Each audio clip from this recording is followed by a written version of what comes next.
This is the regular board meeting of May 9th, 2022. It is 9:07 p.m. We will begin roll call. Mary? President Herrera, Here. Vice President Chavez, Here. Clerk Cortese, Here. Member Lake, Here. Member Dell. Yeah. Welcome to the board meeting of May 19, 2022. Are there any members of the public who would like to provide public comment to the board on a closed session agenda item at this time? We have no online public comment and no in-person speakers. And seeing none, the board will now recess to a closed session.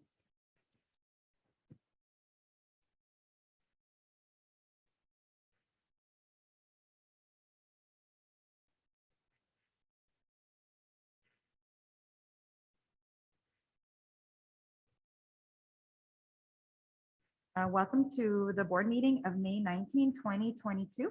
Members of the public, please submit your public comments as follows. You may raise your virtual hand in Zoom to request to speak and offer comment in real time. In-person public commenters will be allowed entry 3 speakers at a time in the boardroom. Upon conclusion of a speaker's public comment on the agenda item, the speaker must exit the boardroom. You may also submit your public comment online by accessing the form on the district's homepage at www.esuhsd.org or the link on the agenda. Please reference the agenda item number in your written comment and limit your written comments to no more than 1,000 characters in length. Public comment submitted online will be read into the record. Please note, all meetings are recorded. All regular and special meetings of the Board of Trustees and board study sessions are streamed live on meeting nights and are also available for viewing the day after the meeting by accessing the district's YouTube channel listed on the district's webpage at www.esuhsd.org under the quick link section. The board is not able to respond to items that are not on the agenda or any personal issues.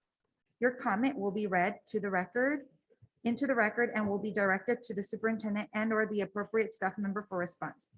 Interpretation of this meeting in Spanish and Vietnamese can be heard by accessing the link and following the instructions shown on the agenda or the district's website.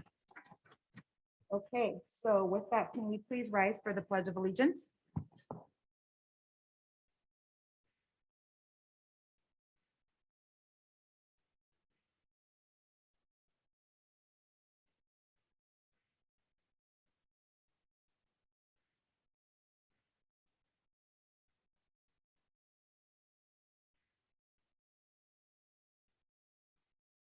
Oh.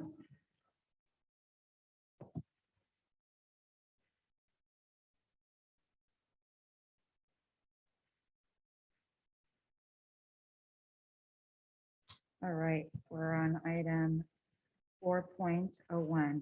Any person may address the board on any item on the agenda. Information explaining board meeting procedures and how members of the public can address the board will be read.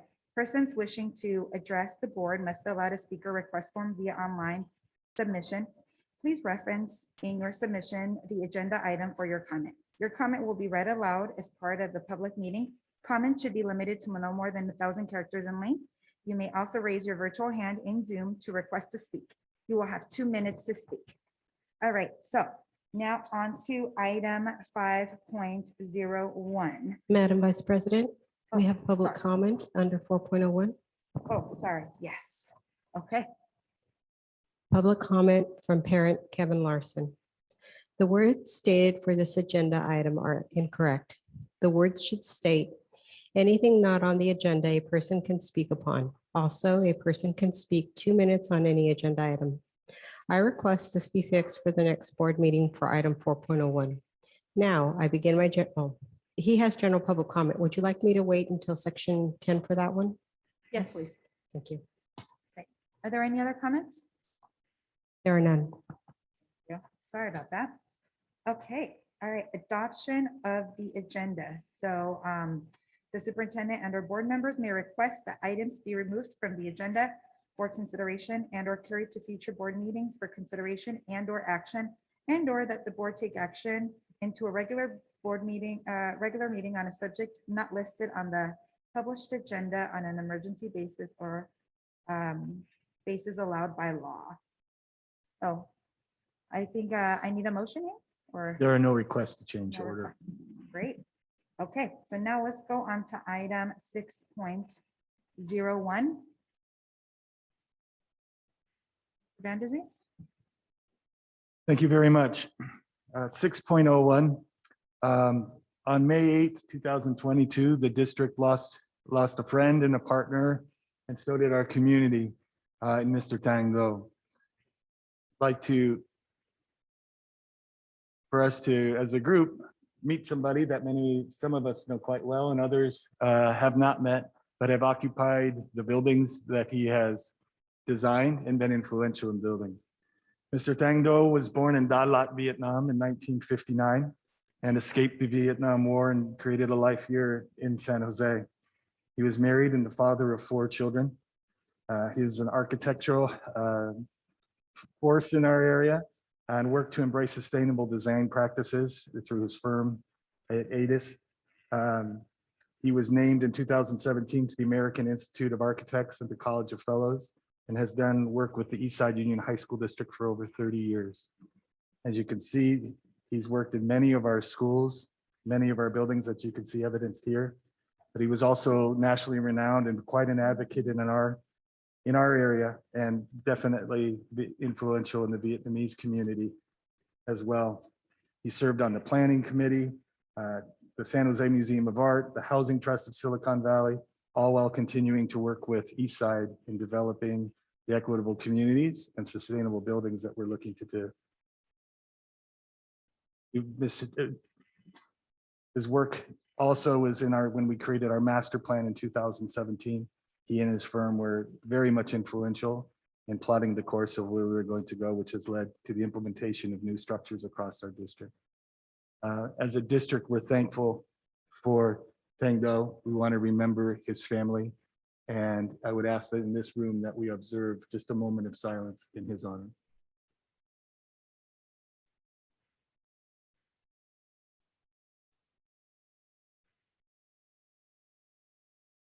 Thank you. I know that there are some members on the dais and also some of people are online who might want to speak in memory of Mr. Do.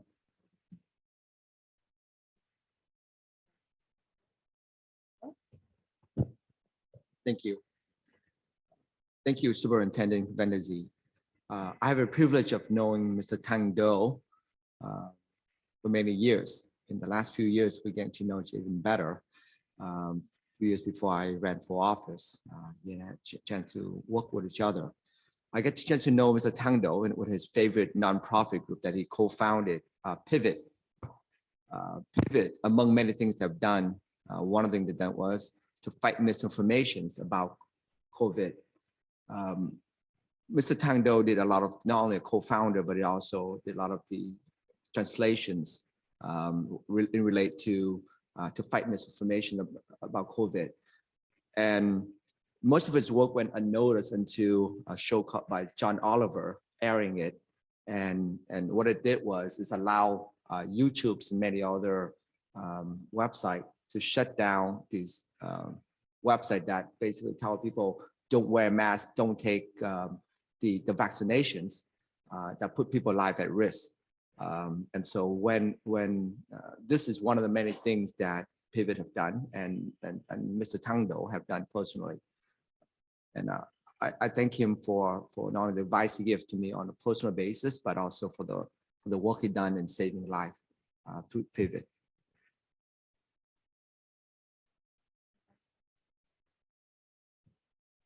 Well, I don't have a lot of time that spent with Tang Do architect, but I have a lot of respect for him.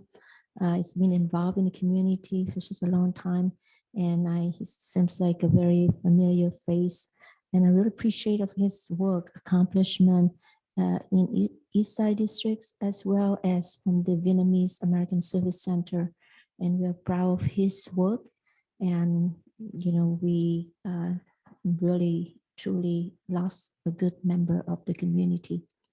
So my condolence to his family. Just want to extend my condolences to the family, and I did have some delightful encounters with Mr. Doe, and really feeling his loss, and thanking the administration for putting this sort of collage together so we can honor his legacy. Thank you. Yes, we're going to ask former board member Lan Nguyen if you would unmute. Thank you, Superintendent Vanessy, and good evening, board. It's been a while. It's nice to see you all again, even though it's just through this Zoom and seeing you virtually. For those who don't know me, my name is Lan Nguyen. I served on the board for 16 years between 2004 and 2020. I'm happy that my successor, Trustee Doe, has been doing a great job replacing me. In fact, I've heard that he's doing even a better job and even more effective than I was. Thank you, Trustee Doe. But this evening, however, I would like to thank the board and Superintendent Vanessy for having a special recognition honoring a good friend of mine, Tang Do, for his many years of successful partnership with the district, not only through his former role as president and CEO of ADIS Architects, but also a community leader that makes significant and meaningful contributions to the Eastside community. I met Tang the first time in December 2006 at a district event when we celebrated the passage of Measure E, the $349 million bond that helped modernize all 11 high schools in the district. It was the largest bond measure of any school district in the South Bay at the time. Tang was instrumental in having ADIS play a major role in the campaign and help it pass. After that, he also involved in helping the district with passage of Measure I as well as Measure Z. He also contributed to other major initiatives in the district, such as the vendor training program and other academic initiatives. In the community, he's widely recognized as a fearless advocate for social justice and generous with local charity causes, and a thoughtful and effective community leaders. This special recognition is well-deserved, and I would like to thank the board as well as superintendent for making it happen. Thank you very much for this meaningful event. Thank you, Mr. Nguyen. It's nice to hear from you. Thank you. Next to providing comment, John Diffenderfer. You guys can hear me okay? Yes. Okay, great. I don't know how much I can add to the words of the trustees so far, Trustee Doe, Lay, and Cortese, and former Trustee Nguyen. I just want to say, as his longtime business partner, and he hired me right out of college back in 1990. So I've been working with him for more than 30 years. And if I can speak on behalf of his wife and his family, his 4 teenage children, I think we just really are honored that you're taking the time to reflect on his legacy. We're grateful, and I'm sure he would be grateful for all the trust and confidence that you've placed in Thang and the organization that he nurtured for 30 years. In addition to some of the projects that were shown on the slides, I went back and looked at the database, and he probably had a personal hand in upwards of 50 other rehabilitation and renovation projects across all of your high school campuses over the years.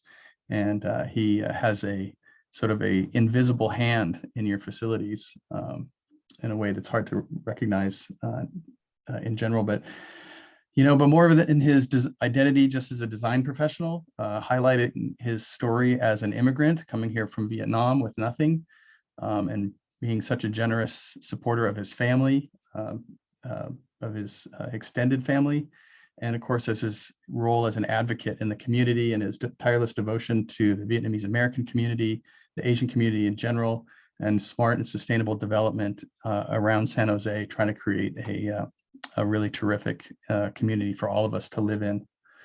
He's been a mentor and a role model for me personally, and for probably hundreds of other young architects that are practicing all over the world today. And just as he's a role model for any young person who is passionate and want to make a difference in their community. And just we're really honored that you're taking this time for him, to remember him tonight. Thank you. Thank you very much. Are those all the comments? Okay, there's a quote up there that I'd like to read out loud. Can we put it back up real quick, Mr. Vanderzee? I think it's worth noting. To finish us off, this is from Mayor Sam Liccardo. It reads, "Many of us lost a friend and the community lost a giant. Tang Do bestowed beauty on our city with everything he designed at Sgd Architecture, with a passion for sustainability and for telling each community's unique story. I will miss Tang's kindness, thoughtful insight, and friendship." Mayor Sam Liccardo. It is very clear that we lost a friend more than just a community member. And I've heard so many great things in this short period of time. I unfortunately did not have the opportunity to meet him, but I know that his legacy moves on, not just within our community and the work that he's done, but literally our East Side schools have his footprint, and I know his memory will last. So our condolences are with his family. So with that, let's move on to our future. Our student board member, Paula Escobar. Hi, everyone. Really quickly before I go into my update, I also want to provide some words to honor Hong Do, just because as a student who goes to Evergreen, I see in pictures some of the work he did at my school, specifically in the P building. That actually is my favorite place on campus, and I do walk through that exact same staircase every single day, and I do consider that hallway and that area a safe space for me. And so I think that just goes to show the impact that Mr. Do leaves on this community, and how thoughtful he is in everything he did. And we're so grateful to have had him. And again, as mentioned, yeah, his footprint is on our schools and in our community. And I see so many of my friends and my peers see that welcoming touch in every corner of our school buildings. And I think that's something to really honor and carry forward. And now on to the student governing board updates. So this past Monday, we met online, and we had a brief town hall where some students from both SGB and from outside of just any other East Side student could come in and ask questions about the sex education, because as you may know, many seniors across our school district took this a sex education course in the past month or so. And so we were able to have a lot of discussion, ask some clarifying questions, and really understand the kind of what's going to go on with sex education in the upcoming years, and what we kind of think of in terms of how sex education could be improved in terms of, having student input on when certain courses are taught, making sure that it's comprehensive and that students are receiving sex education across all 4 years of high school, and that we're educating students on their Title IX rights, because sexual assault does happen in school, and something really urgent for us to address. And a really big important first step is to have preventative measures to make sure that every student not only knows their rights, but knows what it is to be in a healthy relationship, and knows all these important definitions. And so that's something we really discussed on, and I'm really excited because of SGB's just dedication towards this topic. And I know as I leave, and the SGB will continue doing this work, and other advocates across the East Side will continue advocating for improved sex education curriculum that will make sure that students are safe and that their safety is the #1 priority. And something else what we've discussed is briefly that we have Sgd elections going on. Although the deadline has technically passed, you can still submit an application, especially if you're from smaller schools. So for example, if you're from Overfell, Apollo, any schools like that, please check on our Instagram page at ESUHSD.SGB for more information, because we're going to be reviewing those in the next upcoming week. And it will just be a great opportunity for you to learn more about SGB and be involved in those activities. And also something I'm going to mention upcoming in this agenda is that the student equity councils are going to present, and I'm really excited for that. And I feel I always shout them out, but I hope they can hear me, because I'm just really proud of them. And I'm really excited because I'm also going to present again in 5 minutes. But yeah, I'm really proud of all the student equity councils. I'm so excited for them to be here, and for them to have this experience. Hola. Okay, so now we are going on to section 8.01. The superintendent and the board members may request that items be considered, discussed, and or acted out of order indicated on the agenda per schedule. Was there anything to move around? Nothing to move around. We're going to get right into these equity councils and prepared to be amazed. Great. Okay, so then let's go to 8.02, presentation regarding the Student Equity Council. Marta Guerrero. As she's bringing the kids in, just a quick introduction. So Ms. Guerrero, along with 3 of our multi-tier system support teachers on special assignment and our wonderful students representing 3 of the high school will be here to present to you. So I'll turn it over to my director of instruction, Ms. Marta Guerrero.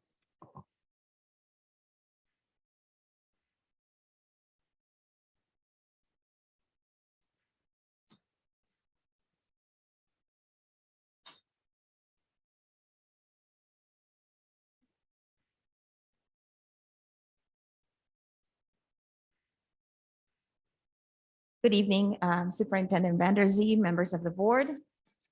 I can't tell you how excited I am today to be here with Eastside Union High School District students from 3 of our high schools who are representing the tens of students who participated in the Student Equity Council trainings. Joining us today are 2 of our teachers on special assignment to support the work of the implementation of MTSS. We also have some supporters out in the audience who are here to cheer us on, including the principals of the students who are here tonight. So our presentation today is an update on the work of the MTSS, Teachers on Special Assignment, as well as an update on the work of the students to join and be part of this MTSS work. Next slide, please. Today's presentation is an example of the work that we're doing as a district to build equitable communities where students are welcomed as they are, where we get to know their strengths and their areas of growth so that we can in turn respond positively so that they can then become members of our community, of our school, and of the outside world when they leave us 4 years later. We have chosen the framework of multi-tier systems of support to help us build these equitable communities because the work of MTSS, bringing together the needs of our students, whether they be wellness needs, academic needs, behavior needs, together at the same time and address them in the classroom and outside of our classroom, kind of goes hand in hand with our work of building equitable communities. In the graphic, you see the reason why we chose multi-tier systems of support as the framework to do the work. And that is because by addressing those wellness, academic, and behavior needs, we're actually addressing the needs of the whole child. Everything that a student needs to be successful and engage in their learning. We tell our community, you send your children to the Eastside Union High School District. We will do our darnest to make sure that they're prepared for college and career when they leave, and that they leave with those skills that they will need to be successful in a career, in college, or whatever it is that they decide to do once they leave us. And MTSS supports that work. Just an overall reminder that this is not the work of just the 3 schools that will be presenting today, that as a district, we are committed to a system-wide response, district-wide work. So they represent 3 of the 13 schools that have participated in this process. Part of the presentation will address the policy that you as the board have adopted for our district that helps and supports the work that we're doing. We will share the practices that we are putting into place, the procedures we're putting into place to be able to do that work and to also open access and opportunities for our students. So MTSS addresses the whole child. We're committed to these 21st century skills that we want our students to have when they leave. We have board policy that backs this work. Board policy 6000.1 is the board's statement of educational philosophy.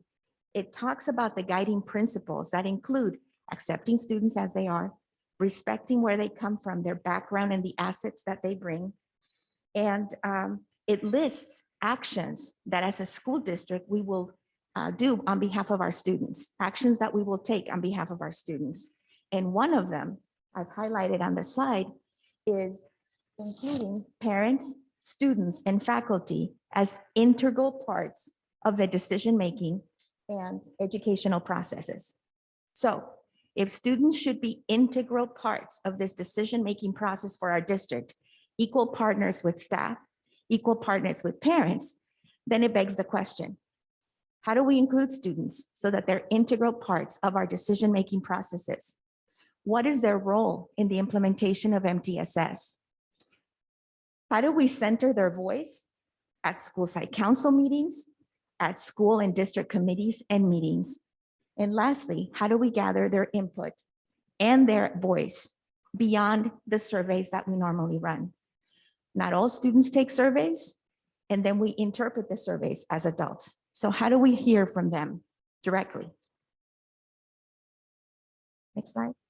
When we were here in November, 4 of our MTSS TOSAs presented the goals for this year for them.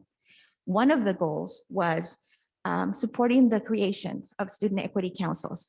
And I believe Board Member Cortese asked, of all these goals you have up there, which is the one, right? Which is the one that you want to make sure that you get right? And the answer from us was elevating student voice. So we're here today to give you an update of how that's going. Next slide. Just a quick reminder for anybody who may not be familiar with MTSS. Building a multi-tiered system of support requires that we align our efforts through this pyramid where our supports and interventions that we create under this tier 1 reach about 80 to 85% of our students. What are those big school initiatives, big district efforts, interventions, and supports we can put in place that will reach about the majority of our students? Then for those students who need a little more, what are those targeted interventions and supports in tier 2? And lastly, what are those intensive interventions and supports for those students who need a more individualized approach? We're still building tier 1. Some of the things that we have to do is ensure we have tier 1 teams at every school so that they can do all those things listed on this slide, from designing, implementing supports, determining what high quality instruction is, but most importantly, highlighted in yellow, including input from students, parents, and staff. To do this, we partnered with Restorative Equity Partnership to provide our students with a series of workshops where they would be trained on liberatory leadership. It is not enough to open the door and tell our students, sit at the table and tell us what you think. We have to train them to be equal partners in the work. So liberatory leadership at its core is an opportunity for students who have peer influence, who have social capital, to develop their leadership skills. It also provides them an opportunity to advocate for themselves and for others, to bring change within their school communities, which is where they spend the majority of their day, and to partner with the adults in the school so that we can get that work done that we keep talking about needs to get done in order to build equitable communities. So the MTSS TOSAs were tasked with helping recruit and support the creation of these equity councils. And they're here to tell you more about the work in which they engaged.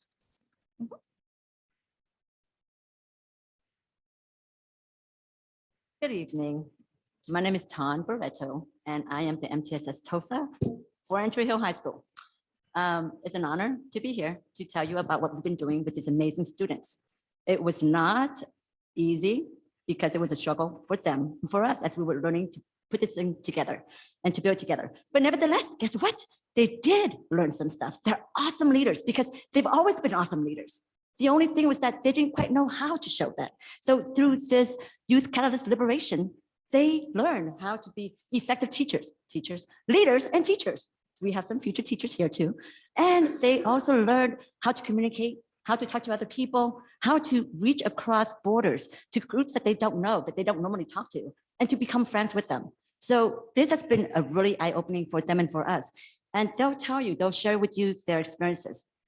So some of the specific objectives of this foundational training was for them to learn this required skill, because how can they be leaders if they don't have that training of what we hope for them to be? Again, please be aware, we did not make these leaders. We just helped them to shine.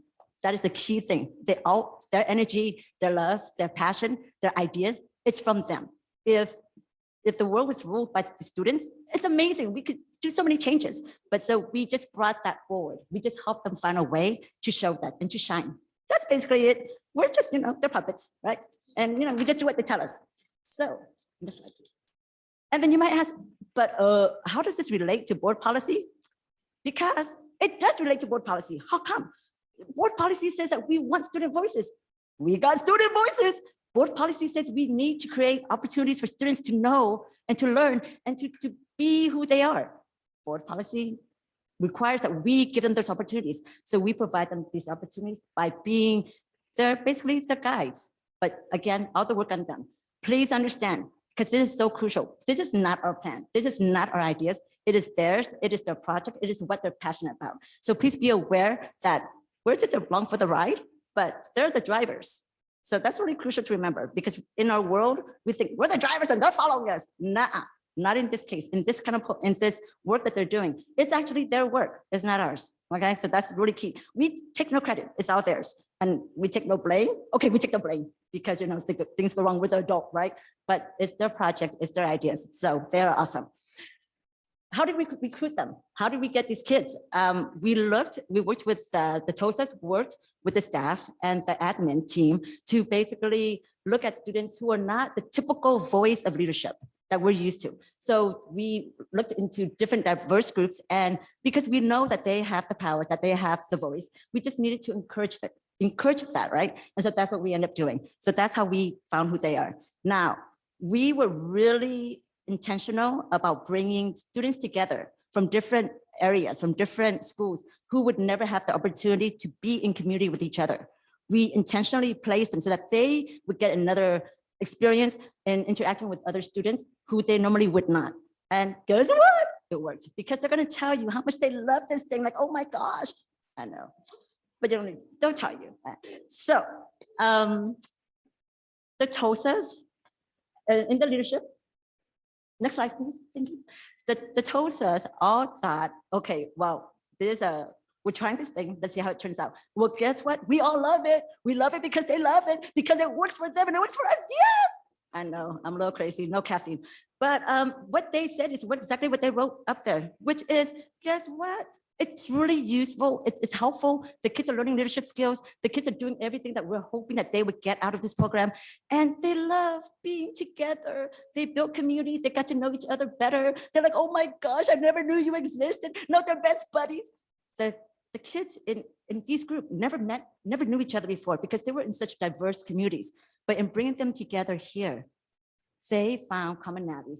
They found that they can reach across their own stereotypes, their own biases. They found that they believe in something, in making the community a much better place for all students, not just for themselves, but for all students. And so in that commonality, they're like, yes, we can become friends, we can work together, and we will make this happen. And they did, as you'll see. Blah, blah, blah, blah. Okay, so in doing this, after this training became, next slide, please. Oh, the creation of the student equity councils. The student equity council came out from this. A moment, stand, I promise, and you get to hear them talk. But I do want to pinpoint one thing. So ultimately, we want their voices to be part of Tier 1. And for Entry Hill, they are already part of Tier 1. Other schools, we're working on it, right? We're working on it because it's all learning. We're building the plane as we're flying it. Sometimes we crash, but we're okay. We're still alive. That's the main thing.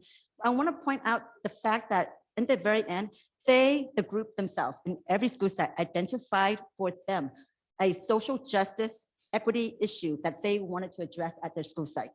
What was important to them? So what is important for YB was not the same thing for Entry Hill, for Silver Creek, for Independence. But these students from these different sites chose for themselves. They came together in their school site, in their student equity, to say, hey, what's important to us? What do we want to do? What do we want to help fix to make our school better? and you will be blown away by what they come up with because we didn't think about it. They did. Next slide. So, Ms. Kim. Thank you.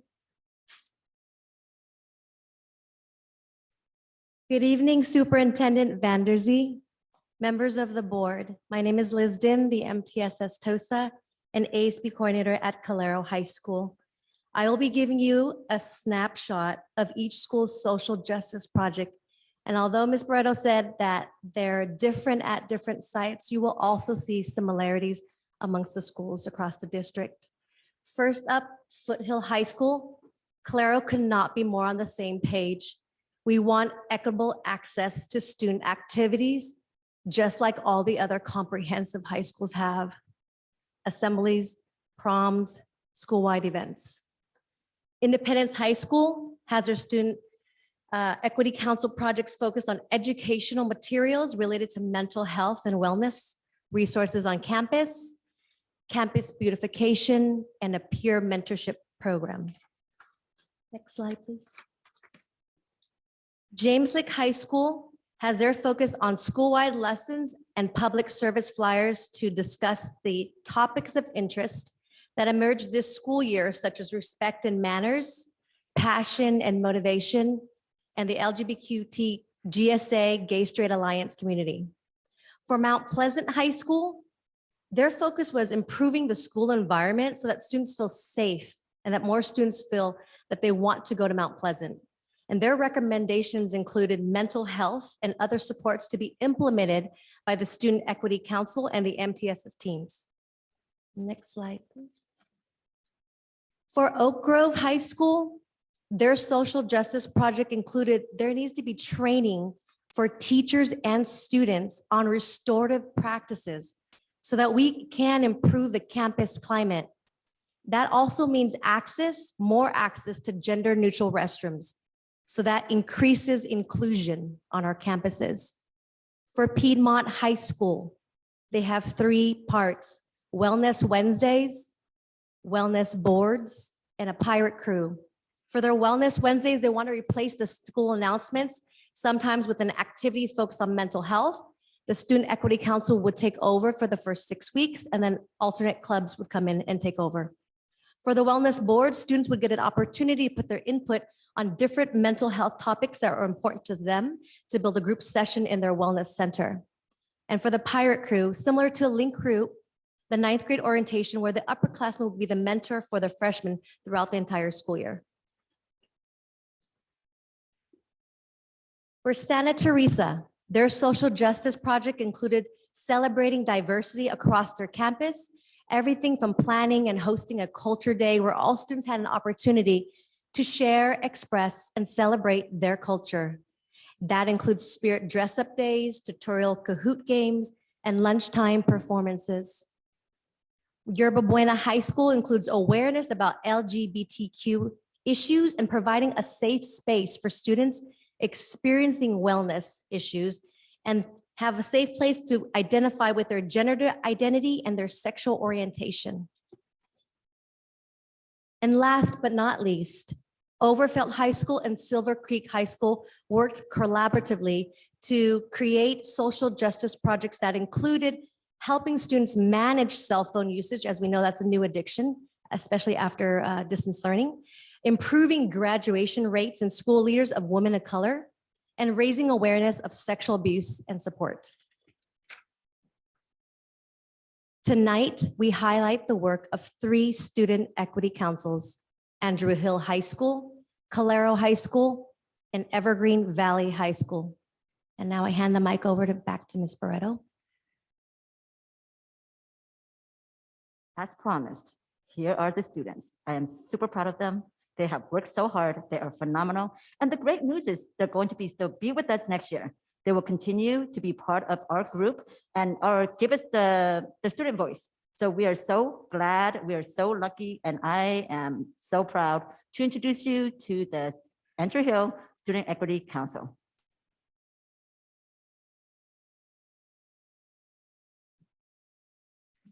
Buenas tardes, mi nombre es Jenny García y soy de Andrew Hill. Good afternoon. My name is Jenny Garcia, and I am a freshman at Andrew Hill High School. We were extremely fortunate to be a part of this program with Oak Grove and to have the opportunity to meet new students. Interacting with these students allowed us to see their perspective as students, as well as their socioeconomic, social background, and leadership. This definition of leadership was developed by Andrew Hill and the Oak Grove Student Equity Councils. A good leader is resilient because they don't run away from their problems, respectful because they value other people's opinions and ideas, and selfless because they can meet the needs of others. A good leader should be aware of their situation, experiences, and perspectives while remaining open to communication, ideas, and patient with the results. Working on this new project excites my social justice group and me tremendously. It was an incredible opportunity to get to know these amazing students. Overall, I can say this experience has been extremely beneficial in helping us grow as student leaders.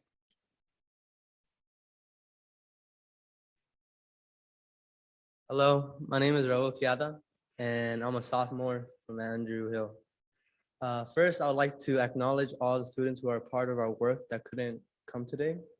And all the names on the slide are all the students who are part of the Student Equity Council at Andrew Hill. First, I'd like to talk about the images on the slide.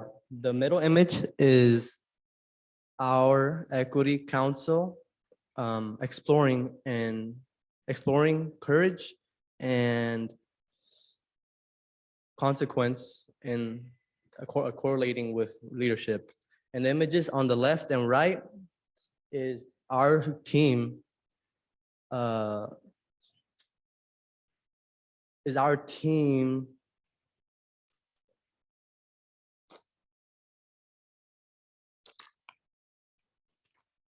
sorry.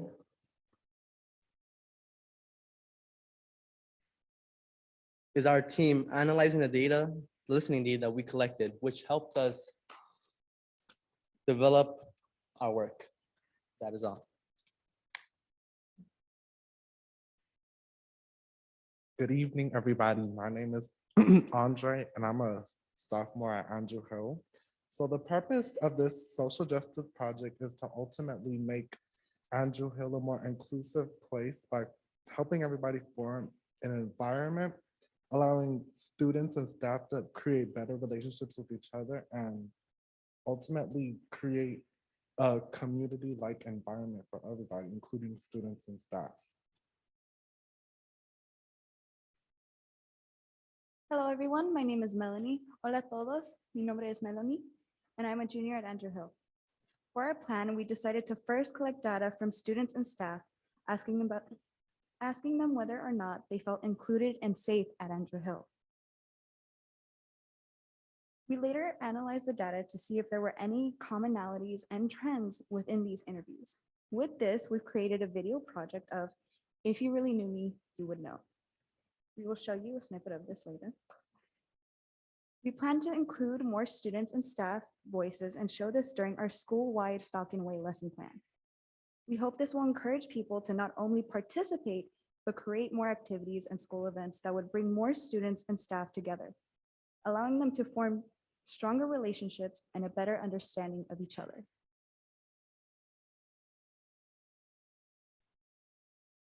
Good evening. My name is Leslie Rivera. I am a freshman at Andrew Hill High School, and I'm part of the student equity member. Buenas tardes, mi nombre es Leslie Rivera y soy una estudiante en Andrew Hill High School. Let me start off by presenting these images. So the first one you see to your left is we're trying to figure out how to match our action plan to our expected outcomes. We use a PowerPoint to teach each other the rubric for a meaningful social justice equity impact project, karaoke. Justice, equity, teaching each other was a lot of fun. and helped us participate in public speaking and leadership skills. Now, what are our objectives? Our goal is to ensure that everyone feels safe. We want to walk in to Andrew Hill feeling like we belong there. We want to feel welcomed, safe, not judged by others. We don't want to feel like we have to reach certain standards when we walk in. We want to be able to be ourselves. I was very blessed to work with such an incredible team. I'm a freshman, so I was really new to all of this. And speaking to others, even while being here, like it opens your mind to everything. And like Ms. Barreto said, it's our voices that are going to be heard and that should be heard. So I hope they're heard. And yeah, thank you. Hola, buenas tardes. Mi nombre es Kelly Magaña y yo soy una estudiante de la escuela Andrew Hill. Hello, everyone. Good morning. Sorry, good afternoon. My name is Kelly Magaña and I'm a junior at Andrew Hill. So in order to truly improve our school environment, as Melanie and Andre mentioned before, all of the Andrew Hill Student Equity Team members collected listening data from all different types of students and staff. So in other words, we all conducted interviews. And the profound questions that we all asked were, do you feel seen at Andrew Hill? Do you feel heard? Do you feel like you belong? And do you feel safe here at Andrew Hill? And lastly, dream big with me. What would it look like at our school to be welcomed as you are? What would the adults need to do in order to make this a reality, as well as the students?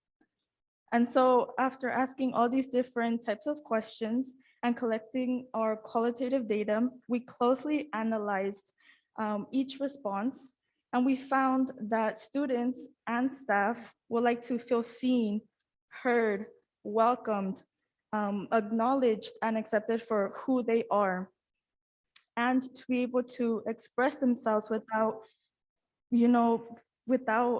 fear of judgment. But most importantly, they would like to see more interactions between students and teachers to truly develop great relationships with each other, either through having regular conversations on a day-to-day basis or in-class activities that will allow them to really learn more about their students and their stories.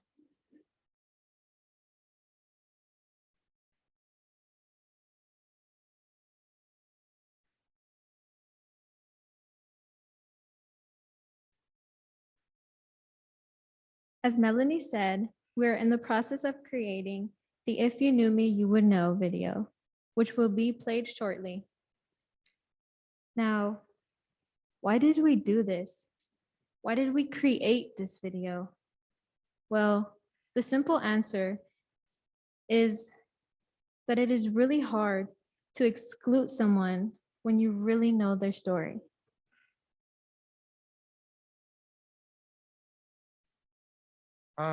Lastly, I just would like to say I was honestly so blessed to get to work with this amazing group of people.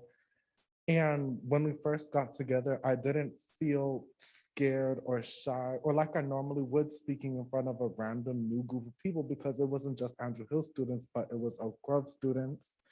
And I felt comfortable. I didn't feel like I was being judged. I felt like I can just be myself and be able to tell my story without judgment or anything from anybody. And I would like to give a big thank you to Miss Barreto, because honestly, without her, I don't think I would have been here.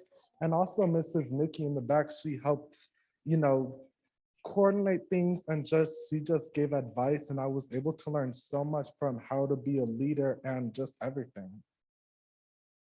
Thank you guys. Hello, my name is David. I'm a junior at Andrew Hill. I would now like to play the video that was mentioned. this video was made from our group. Thank you.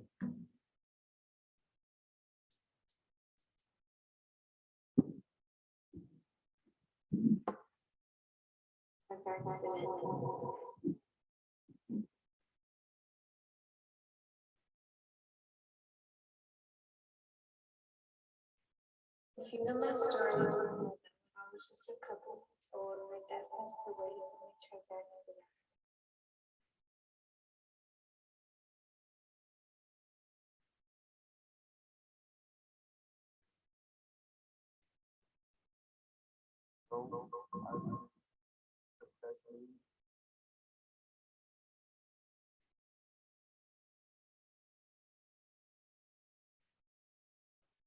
I was homeless.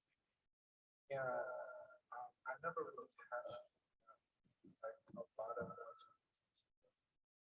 I never have those people, or even just parents that say, "Oh, I'm okay," whatever.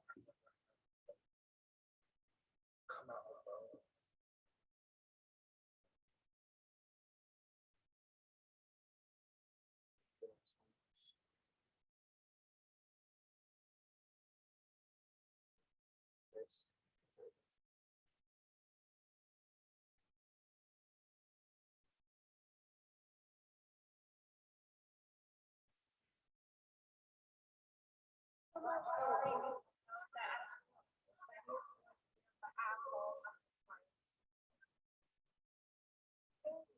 You would know that I was raised by my mom with the help of my grandma and grandpa. Being near me, persistence and the only feel, which can be hard at times, but I don't want to disappoint my family because of this. I feel this constant pressure to succeed.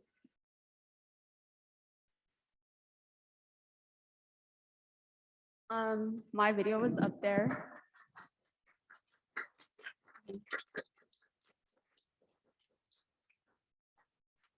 My video was up there, but you probably didn't get a chance to read it all. So I just wanted to come up here and tell you a bit about my story. It's a very traumatic experience that happened to me on December 27th, 2021. And I was on a family vacation, and we were inside a building, and there was 12 of us. And to cut it kind of short, there was a mass shooting, and with 7 of them being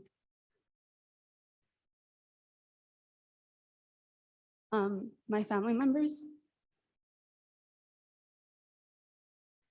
Anyways,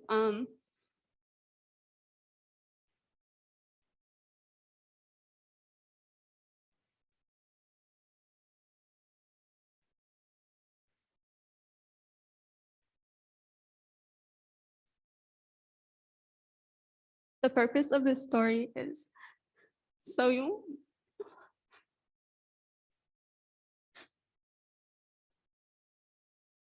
when you meet somebody, you shouldn't ever judge them or be mean, or just treat them with respect. And you never know what a word can, how you can really make somebody feel. And like, just by saying something, you can trigger something. Like, I don't know what was going on in the person's head that created that tragic accident, but someone or something triggered him, and that happened. You don't know what you can cause to somebody, but just please always be careful and just know everyone has a story. And yeah, everyone has a story. You should just treat everybody with respect and treat everybody the same. We're all humans, and we all have a voice. But yeah, thank you, and hope you guys liked our video.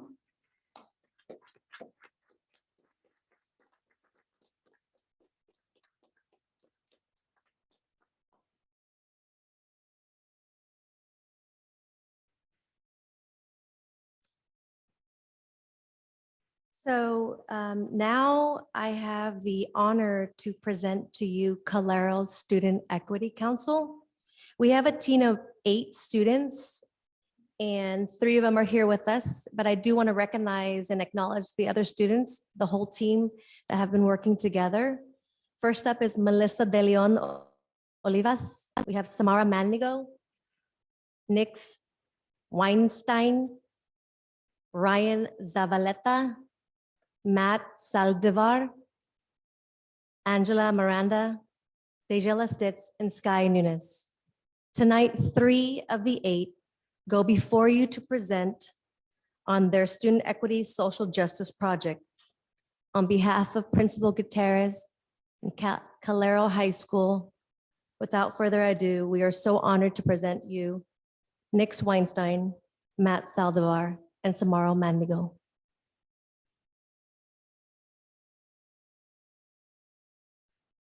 Superintendent Van der Zee, the board, everyone here in attendance, whether in Zoom or on Zoom or in person, thank you so much for taking time out of your busy schedules to hear us out.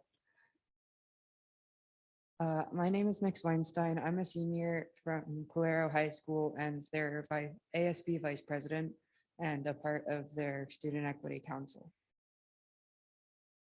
My experience in the Student Equity Council left me feeling empowered.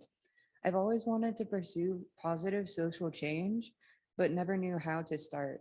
And being around people who are indifferent to our society's inequities made me forget that other people want a better, more equitable future too.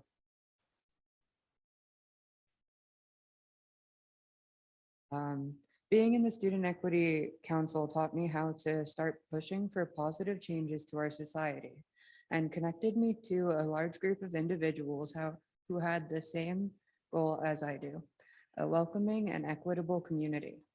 I am blown away. I am so proud of everyone in all these Student Equity Councils and am very excited to see what the following councils will pursue and accomplish. Good evening, Van der Zee, members of the board and everyone in attendance. My name is Matthew Saldivar. I am a junior in Commissioner of Spirit and Public Relations at Calaro High School. What resonated with me from the student equity workshops was the community and the environment there, and how everybody there was there for a mutual goal. They were there to bring awareness to the political issues in their campus and promote equity. Good evening, Superintendent Van der Zee and members of the student board. My name is Samara Manigo, and I'm also a senior at Calaro High School and ASB Commissioner of Spirit and Public Relations, and also part Student Equity. What resonated with me with the Student Equity Council for workshops was how everyone shared inequitable problems they've seen or that they've gone through themselves, and also for students at Calaro, Foothill, and Santa Teresa being able to be brave and share inequitable situations they've been in themselves. This year for our social justice project, we've chosen to pursue the implementation of gender neutral bathrooms on campus. We got together during the meetings for the Student Equity Council and we brainstormed a list of potential ideas. From this list, we decided that gender neutral bathrooms were the most pressing inequity that was most easily changed. And it would make queer and gender neutral students feel safe. Why was our student justice project chosen? We heard the comments and complaints from our queer and gender nonconforming students about not feeling safe. Students spend more than half of their school year at our campus, and they deserve to feel safe and protected. Worrying whether or not you're going to be hate crime is not safe nor protected.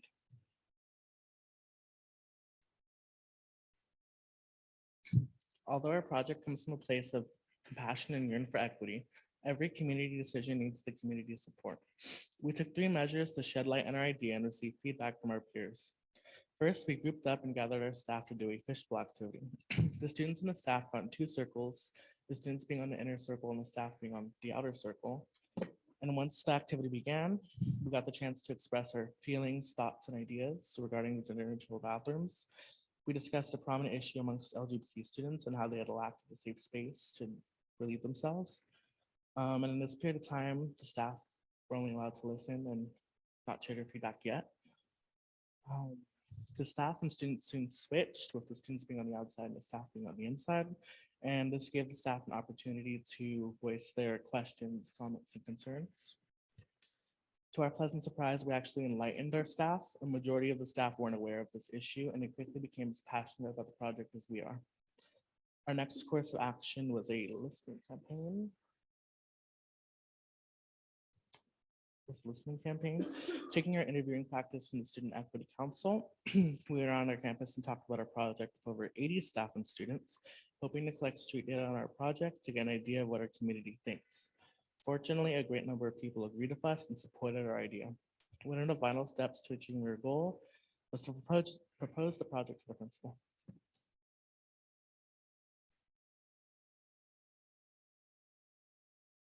What were our next steps?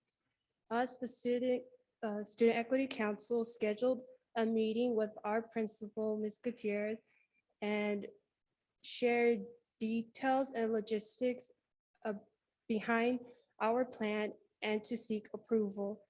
The Student Equity Council created a survey for all students to take. Just this week, we asked our English teachers to administer the survey for all students to have the opportunity to take the survey. With hopes of admin approval, the Student Equity would like to order the signage of the gender neutral restrooms and have some type of ribbon cutting for the new gender neutral restrooms at the end of the school year. My time in the Student Equity Council was enlightening, educational, and supportive. I especially liked how we left ourselves open and vulnerable for serious discussions. I personally had a nice experience with the Student Equity Council. Everybody there was super kind and open-minded to everyone's opinions and what they shared with the group. And the workshops were nice to do because we were able to discuss issues on our campus without the fear of being judged or being silenced.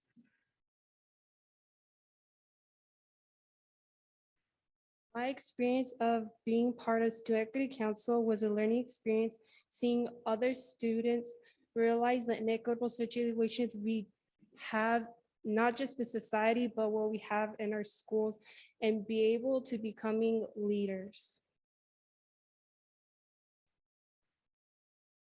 We want to be welcomed as we are. The LGBTQ wants and needs to be seen and heard. And if we're going to label problems, The real problem is society hearing us but not listening. The real problem is society labeling us. The real problem is people's arrogance. The real problem is society unfairly judging of us. The real problem is the lack of understanding and compassion. The real problem is society drowning out those who have struggled enough already. thank you for listening to our story and our struggle. We hope to have earned your support in building a more inclusive school environment.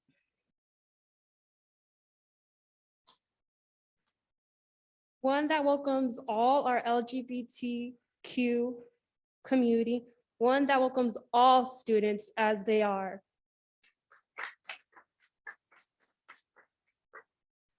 Thank you once again, Superintendent, members of the board, and everyone here tonight. Thank you for taking time to hear us out. I hope you all have a wonderful night.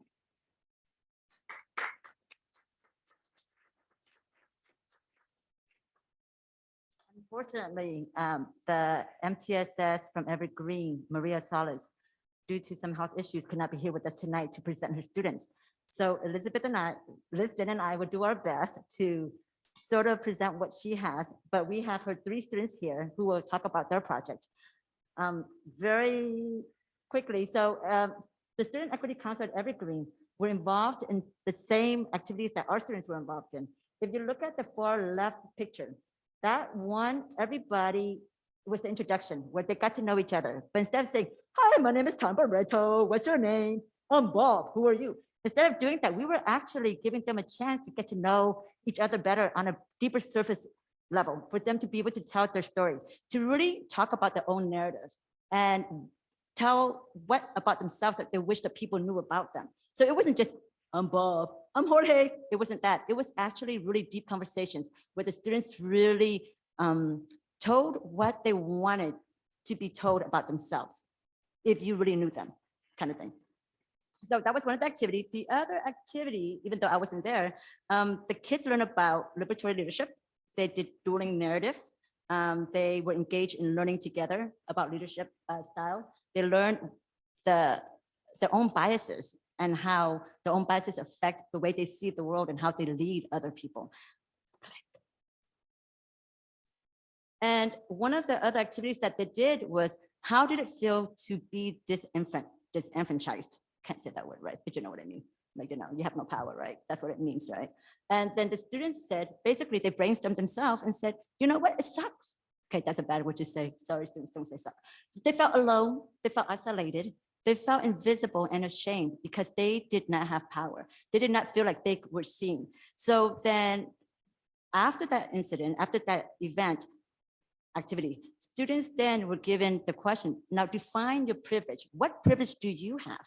Do you have privileges you don't think you do, but you actually have a lot more privileges than other people? And what are you going to do about it? So then the students themselves brainstormed and said, you know what? I do have privileges. I do have a lot more than other people have. And I did not see that. And what they wrote right there, when I use my privilege for good, I help those who lack the privileges I have. The kids came up with this, not the adults, not the teachers, but the kids, but the students. So they're brilliant. And from there, I'm going to introduce to you the awesome, wonderful, amazing 4 Evergreen students who are here. And thanks to Maria Salas, their MTSS TOSA leader, they are here to present to you the final project. Ta-da!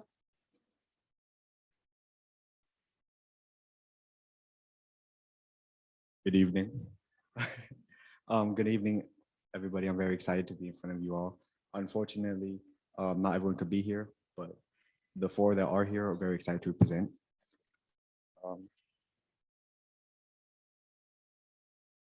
So what was our project? Our project was basically to understand the challenges that students face at EV around feeling welcomed and included and supported by their teachers, and provide a report to the staff that encourage and reflect. And what was our intended outcome? Our intended outcome was to improve teacher and student connections and relationships dynamics at EVHS, so all students feel welcomed, included, and supported as a part of the school community, no matter the background. Before you step away, can you state your name for the record? I'm sorry, I totally forgot about that. Let me restart. Good evening. I'm very excited to present in front of you all. I'm Brandon Ty. I'm a senior at Evergreen Valley High School.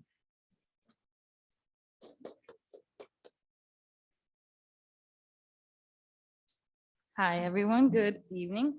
I am Citlali Arriola, and I'm a junior at Evergreen Valley High School. So to start off, our data collection basically consisted of empathy interviews done in person or via email, but from my knowledge, they were all mostly in person. And there was intentional selection of students and teachers, and we analyzed responses collected to identify patterns, themes, and actionable items. So 2 of our sample questions were, how would you describe your relationship between you and a teacher you feel supported here at EVHS? And our last one was, dream big with me. What would it look like at our school to be welcome as you are? What would the adults need to do to make this a reality, and the students? And before I leave, I just want to acknowledge that I think there was 11 of us, but yeah, only 4 of us could make it, but we all worked super hard, and I got really close. I didn't know half of the people in the group, but we ended up getting close, and I consider them all good friends. So yes, thank you.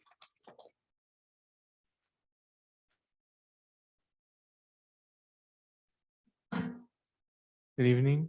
Oh, I have to. I can.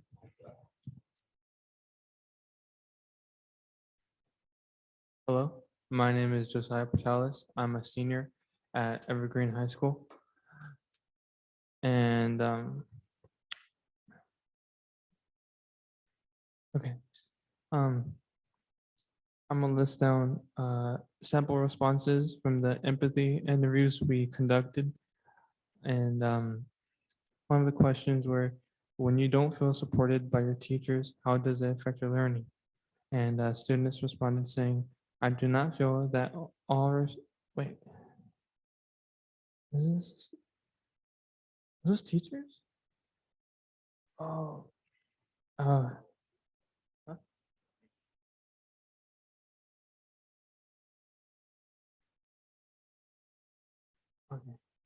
I was just confused. That's all.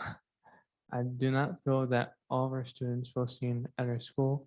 Many of the times, at EV, we focus a lot on academics and cater to academic needs of our higher achieving population, which we then lose sight of our underachieving students. These students don't feel that their culture is fully represented on campus. And we said, dream big with me. What would it look like at our school to be welcomed as you are?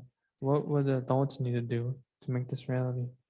And so they said, well, that we accept all of our students by who they are and their potential as human beings, and that we don't judge them, but instead support them with their unique needs.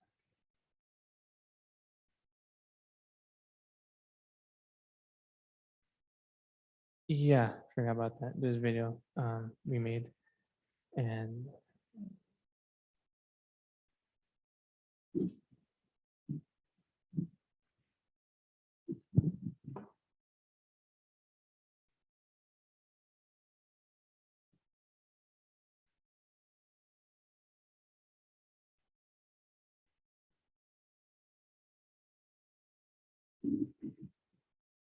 think this is an important thing for the district because it gives a chance for us students to have our voices heard, bring the voices together, and to come up with the solutions for not only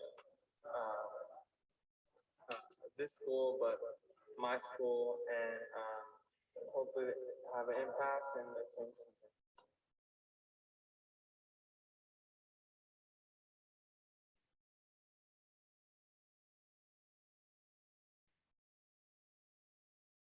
Hello, board. Hello, everyone.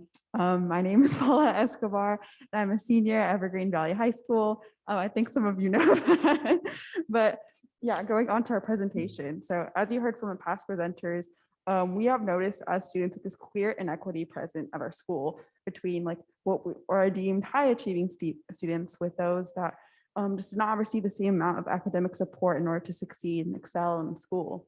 And we also saw different combinations of stress and what like people call competitive environments in our own school. And we really want to address that. We look at our students and we see students that are stressed, students that need support, students that need to feel uplifted and welcomed in their communities. In order to really aid this problem, from hearing all those student interviews and from hearing directly from students themselves, we know that mental health is really important to address in our school, especially because of the pandemic and coming back from the school year, back in in-person learning. It's been so hard for so many students to adjust to that, for the students to come to school at Evergreen for the very first time. And we really want to emphasize the need for mental health support. This means having more social workers on campus, more counselors of color that really understand generational trauma and understand the issues that students go through on a daily basis and are empathetic to us and are able to help our needs and make sure that we feel welcomed at school and that we have someone to go to. We believe that strongly this is the first step in ensuring that our students feel like they belong at school, as well as like a place that they can have comfort in and an adult that they can rely on while on campus.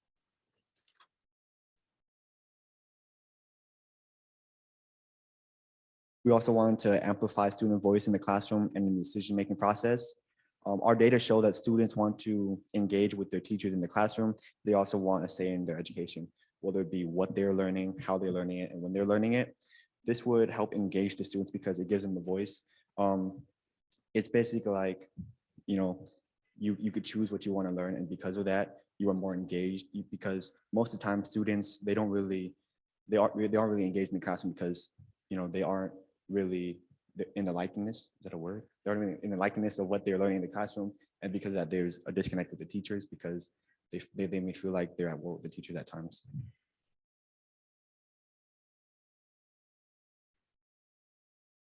Okay, and our third recommendation is that we wanted to center the needs of academically struggling students in the classroom. So this means that students, we found in our research that students who aren't academically proficient feel like they don't belong in our school.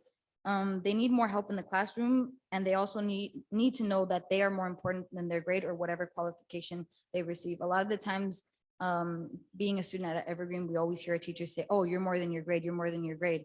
But it's really hard to be more than your grade when you don't have that support from people. And we all know that when students or when academically struggling students are helped, the students that are academically prospering are also helped as well, and they benefit. So everybody wins.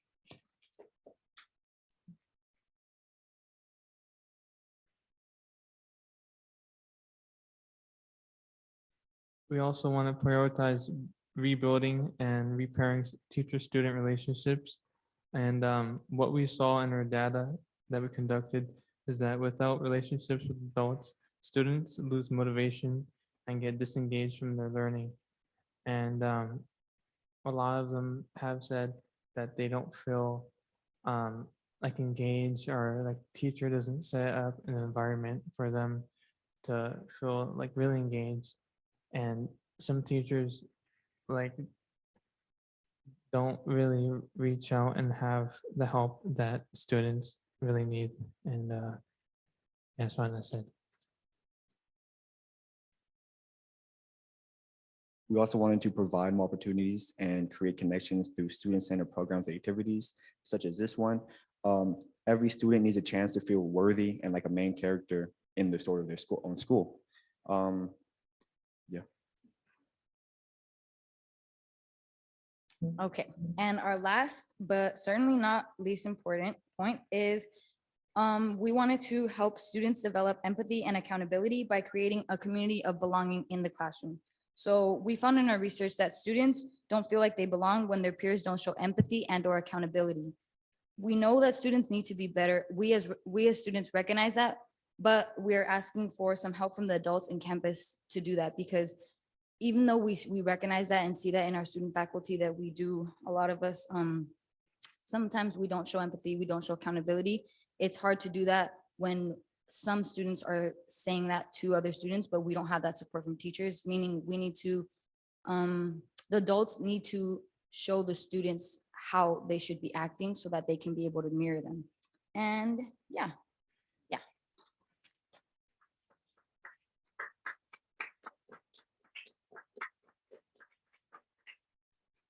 Before we conclude our presentation, I noticed that the names of the students at Underhill and Calaro were on slides.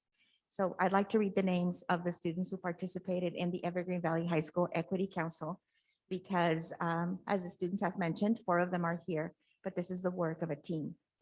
Citlali Arreola, Samantha Carrasco, Arturo Cervantes Verduzco, Paula Escobar, Lauren Mendoza, Elijah Padilla, Josiah Portales, Davina Stavali, Brandon Tai, Aliana Torres, and Bernardo Ceballos. And I just want to make sure I recognize Maria Solis, the MTSS TOSA at Evergreen Valley High School, for all her work.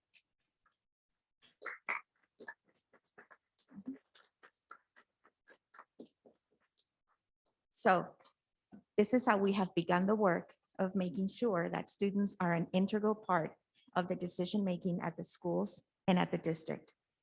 Our plan for 22-23, and I didn't bring my glasses, so I have to look this way, is for site administration, for teachers at the schools, and for district administration to support the implementation of the social justice projects the students have presented to you here tonight, and the other projects that are in the slides from the other schools that are not represented. We have students who are in the equity councils this year who are 12th graders and will be graduating. So part of the work is going to be to recruit new members so that we continue to have a group of students at every school. Some of the schools don't have seniors, so the whole group moves forward one more year, but there are schools that are losing some of their members. Can we go back one, please?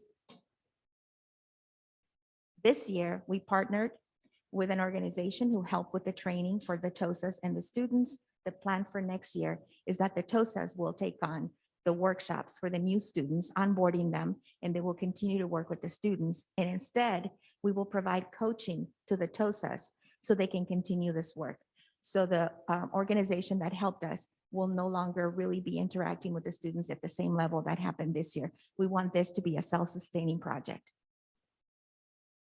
And lastly, begin the work of incorporating the members of the student equity councils into our schools' MTSS Tier 1 teams, so they can help with the work that will be discussing high quality instruction, interventions, and supports, and aligning the work of the wellness supports, the wellness interventions, the behavior supports, behaviors interventions, along with the academic work that we will be doing. And this is our attempt to ensure that we build these equitable communities and get those equitable outcomes that we talk about during our presentations. So thank you very much for your time. A big thank you to the students who are here on a weeknight.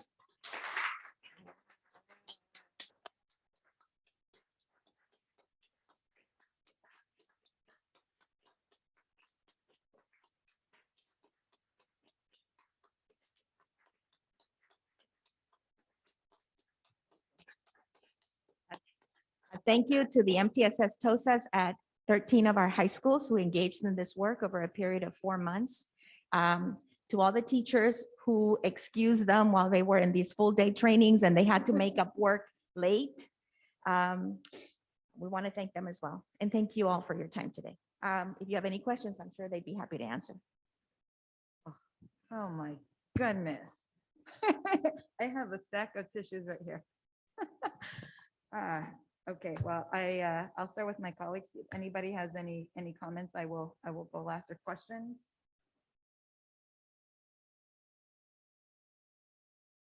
I have to say that yoga presentation very impressed, and I have to really proud. I'm proud of all your work, and every one of you did an amazing job. Thank you for coming in and make the presentation. My questions for you is how much time that you devoted for this program, and what did you take out from this? Just one sentence. Every one of you, I want to hear what do you learn and what are you proud of with one sentence from this program? When you get out of high school, are you going to continue to support back, the next group, or are you going to come back and show to your teachers, show to your peers that how successful you are because this program? So I like to hear that from all of you. Want to start? Anyone want to start? All right, good job. What I got out of this Student Equity Council was how to be a better ally to those who are going through hard times. I am unfortunately a senior, so I'm going to be graduating this year. I look forward to watching all the accomplishments of the next Student Equity Councils. Awesome, thank you. Anyone want to express? Just wanted to say I learned a lot. I think the important thing is that I gained more of a skill to listen and to really let other people talk, get their perspective, and to understand, and just to hear them out. And I think it's really important for a lot of other people to do that. And I want to say that I'm looking forward to the next councils and see what they're going to do in the future, because I am graduating this year, so it'd be cool to look back and see what they did. Awesome. Any other? Express, right, Cal. Um, lately. I think I learned so much on how to be a leader because I think one big thing is like we come in with a goal, we come in with something that we want to achieve, but I learned that it was so much more than all of that. We needed views from not only the people in our group, but our teachers, and also just students on campus on a daily basis from all, ethnicities and everything.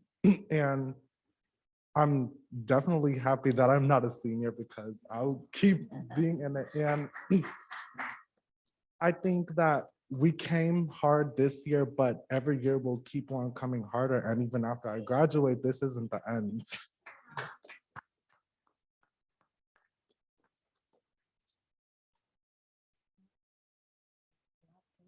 Great. Another thing that I took away from the Student Equity Council was it's really fun to do teamwork. It was fun to come together and really reflect back on our school and what can improve and what we can do to make it better. Unfortunately, I won't be able to participate in the next Student Equity Council for our school, but it was fun doing this and it was nice to get the opportunity to set the bar. Right. What I learned from being in student equity is that I do have a voice, and I have a voice that does deserve to be heard, and I can be a voice for everyone else that can't. Absolutely, absolutely.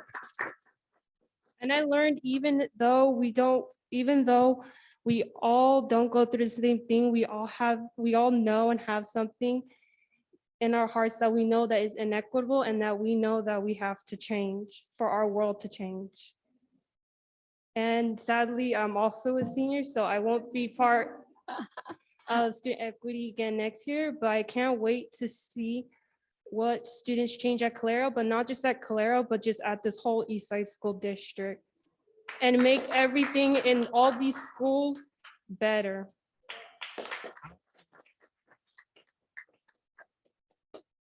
Right.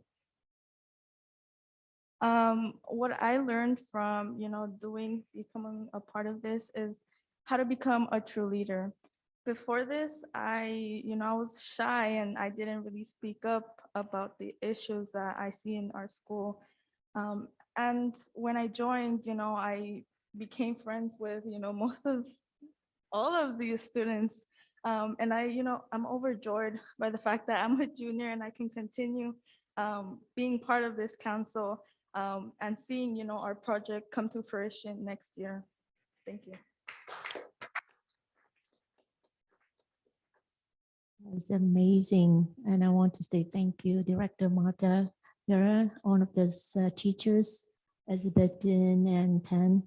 And I think it's, all of you should deserve jamba juice or boba drink, right? Maybe I'm gonna have to treat all of you jamba juice and boba drink. Thank you. Want to say, see, I told you, they're awesome, they're amazing, and it's all of them. It's all of them. Absolutely.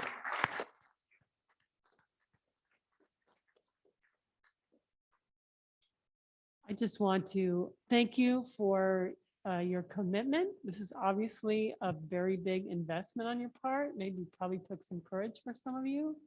So I acknowledge that. And I appreciate that what I'm present to is that you all created a space where you could not only share your story, but recognize that everybody has one. And that's so important. Because I think, I noticed that even in our political landscape in our country, that people can other groups when they don't know anything about them. But when we start to understand who we are as human beings, it's really, really difficult. It's really difficult to continue to do those divisive approaches to things. So y'all are changing the world. Thank you very much.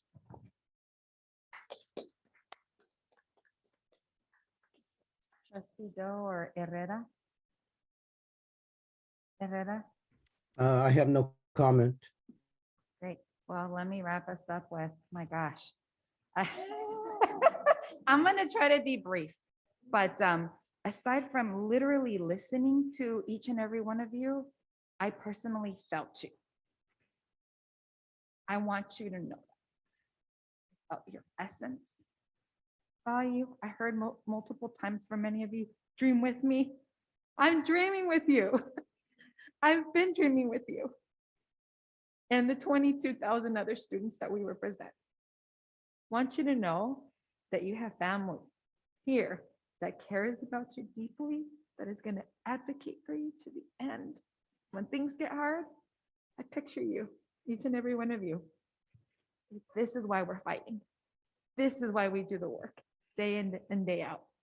And my gosh, I really hope you all feel so much pride for all the work that you've done, for coming up and speaking up here. Because let me tell you, as an adult, I go speak at other board meetings and it is scary.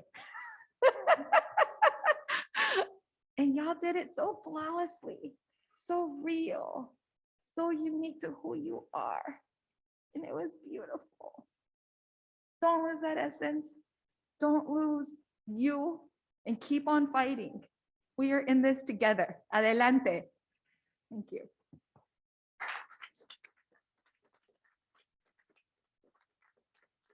Thank you for your contribution and your commitment. Thank you. All right, students, y'all can go home and rest now. Yeah, go ahead, Paula. Paula. Okay, so specifically, I wanted to.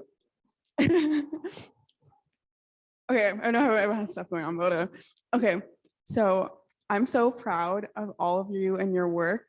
And I want to give a special shout out to the Evergreen team. I don't want to get emotional, oh my God. But I remember coming to the first meeting and we all just kind of like told our truths in many ways. And we were all like, had a lot of confidence in each other.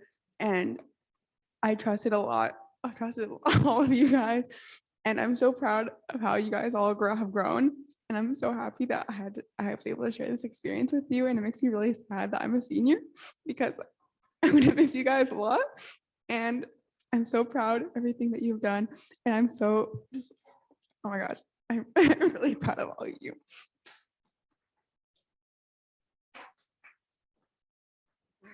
All right, thank you, students. And I believe we have public comment. Yes, we do. Okay, go ahead, Mary. Public comment by parent Kevin Larson.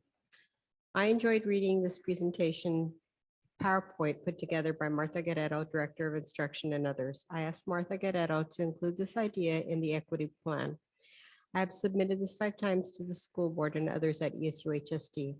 I never get any response back. So I came up with the idea to have the school board mandate, in parentheses, with teacher buy-in and student buy-in, in parentheses, that all classes be mandated to have a suggestion box in the room, and the suggestion box works like this. Once a month, approximately, a teacher puts scratch paper next to suggestion box. Students are to answer simple questions such as, what do I like about this class? And how can this class be made better? And how is the homework policy? And any ideas to make this class a better and more value in how it is taught? Suggestions. Also, the teacher can allow kids to do a computer printout of ideas because kids are afraid their handwriting will be identified, so they are less likely to share out. That is the end of online public comment. Okay, all right, now moving to item 8.03, discussion and action to adopt resolution 2021-2022-35 regarding an election to authorize issuance of general obligation bonds. Mr. Vanderzee? I'd like to introduce Mr. Dale Scott. Over the years, the community and the Eastside Union High School District have worked in collaboration and really given to the generosity of the voters in millions and millions of dollars that have been invested into our facilities. And you can drive around our neighborhoods and walk onto our campuses and really see that these are places of learning. Kind of as Paula expressed earlier, this is an area of campus where I feel safe. This resonates with me. And we've been very intentional about building those type of spaces where truly our schools are the jewels in our neighborhoods. We recently went through a pandemic. And because of bonds that have been, bond measures that were passed, we were able to make sure that our students had one-to-one devices, that our staff also would be able to work from home. Those bonds do come to an end. And we want to make sure that in the future that we continue to improve our facilities, make sure that they're ready for now, that they're places of learning, that they're built to be transitions into college and into the trades seamlessly, that they, as these students said, that they're places of belonging, but also that they have access to the technologies that they are going to have to be expert at upon leaving high school and entering the next phase to be successful. So over the last couple of meetings, we have talked about the idea of perhaps putting a bond on the ballot this November, extending a current tax rate without increasing it. There was some polling, not survey, but polling that was done and presented at our last meeting with some suggestions for what the community voters are looking for. And so we do tonight have a resolution to bring towards you, to walk through it, and then to take action as to whether or not we would like to move to put this bond extension and this resolution to the voters in November. And so we're going to ask Mr. Dale Scott to walk us through it. As the previous group, when you need me to move down or scroll, you just look at me and that's equivalent to a click. That's fine. I don't have a presentation, but we do have the resolution. I have a feeling I'm not going to be bringing out quite the emotions that the last group brought out. But yeah, good luck with that. Yeah, bonds tend to bring out the tears in people. So let's see how that goes. We'll see how that goes. Thank you very much for the introduction. There were a few questions that I had that came to me prior to the meeting, and I suggested that I answer them for the entire board. And I'll just run through those, and then I'll talk a little bit about the resolution. And by the way, I have brought a few copies of the book that I wrote on bonds. If any of you would like a copy, win-win, I'll leave it to you with Mary. And that way, if I don't answer the questions, you can just look in the book. There'll be a test on this next time I come back. You can get it on eBay pretty cheap. So, okay. One question, the one question that did come up was of Measure Z, which was the measure that was passed in 16. How much has been issued to date, and how much has been repaid to date, I should say, and like paid off, not issued, and how much of that has been interest, or how much in addition has been interest. So to date, there has been $81.5 million of Measure Z that has been repaid. But it has only had $7 million of interest on it. And that's $81.5 million has been paid so far, and $7 million of interest in addition to that $7 million of interest. And that's a remarkable number. And that shows how you have put these together in a way that has really lowered the cost to taxpayers. $7 million on $81 million is really nothing as far as a loan is concerned. So that's because they were short-term and the interest rates were extraordinarily low. So if I can turn, and I'm happy to answer any questions as we go along, but I thought I'd walk you through a few of the important parts of the resolution that I want you to take a look at and then open it up for questions.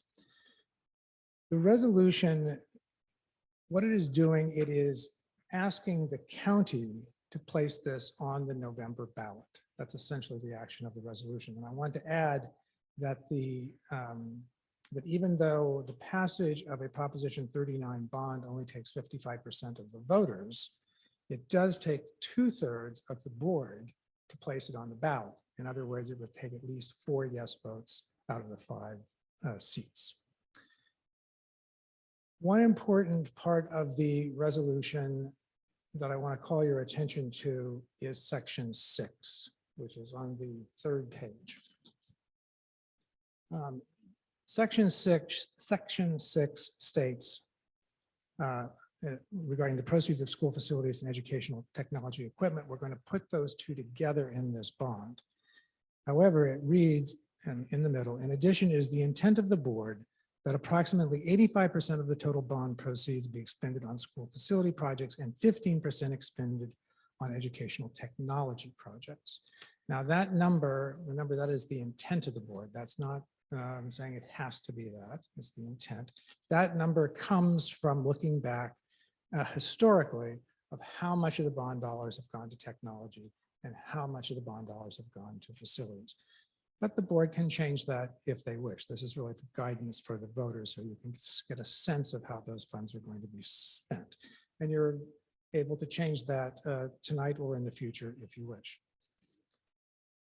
Turning to Appendix A, which is really the important piece, and that is on page 7.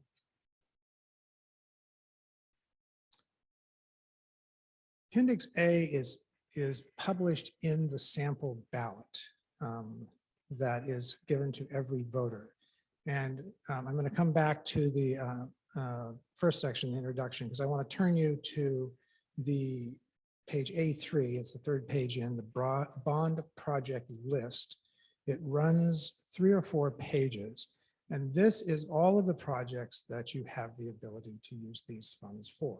And it's fairly comprehensive. It's been put together in conjunction with staff here. It lists all of the schools, all of the facilities of the district, and then both technological and facility. And then we have Appendix B. Appendix B, which is a few more pages down. Appendix B is the actual ballot language, and that is these 75 words which will appear on the ballot, wherein voters don't go to the booth anymore, but when voters get their ballot and mark their ballot, this is the actual language they will see. But the guiding language is the language that I just showed you, the full ballot text with the project measure, projects in it, project list, and that is Appendix A. So that's a quick overview of what the resolution does. I'm happy to answer any specific questions that any board members might have.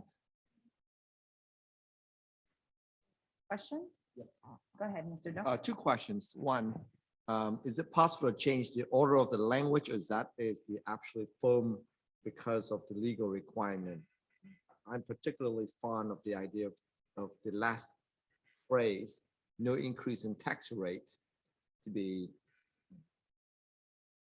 as well. Let me say first line as possible. Sure. Let me say 2 things. But there may be legal requirement. I'd like to be aware of that. No, there are no legal requirements. You as a board, as long as you don't put any new words in, because any new word you put in, we have to take a word out because this is 75 words. You can do whatever you want. However, I will tell you that this language is based on a fairly extensive review of the survey. And that is why the number one argument in that survey was if you knew that funds cannot be taken by the state and spent elsewhere. That is the number one. And I agree with you. No increase in tax rates is important, but it didn't get anywhere near the same level of it. So you think of the way anyone reads these measures, they tend to be long and somewhat complicated. I think what comes at the beginning is important, and I think what comes at the end is very important. And that's why it's put in that order with the first phrase about the state in front and the no tax rate increase at the end. What's the probability that we will be successful in your expert opinion? The probability, I wouldn't say it as a probability. I would say based on the survey research, there is a very high probability that you will pass in the November 22 ballot. What's the percentage that you anticipated based on the survey? Well, the survey gave a range, and I believe that range was, so I have it here. We asked the question 2 ways. We started by asking it without information, and then we gave information. With information that ranged between 63 and 65%, that was with a margin of error of, I believe, 4.5%. And after information, that was from 73 to 79%, takes 55% for. And the margin of error on the second one was also the same margin of error. If we do not prevail, What is our exposure financially? Your exposure financially is the cost of the election process to be paid to the county. And that is a number that can move around depending on who else is on the ballot. But given the number of voters that you have, given past experience, given the fact that you're going to have some board seats, that would probably be on the level of around 200,000. But I want to caution you that number can be much less, can be more, but that's an approximation.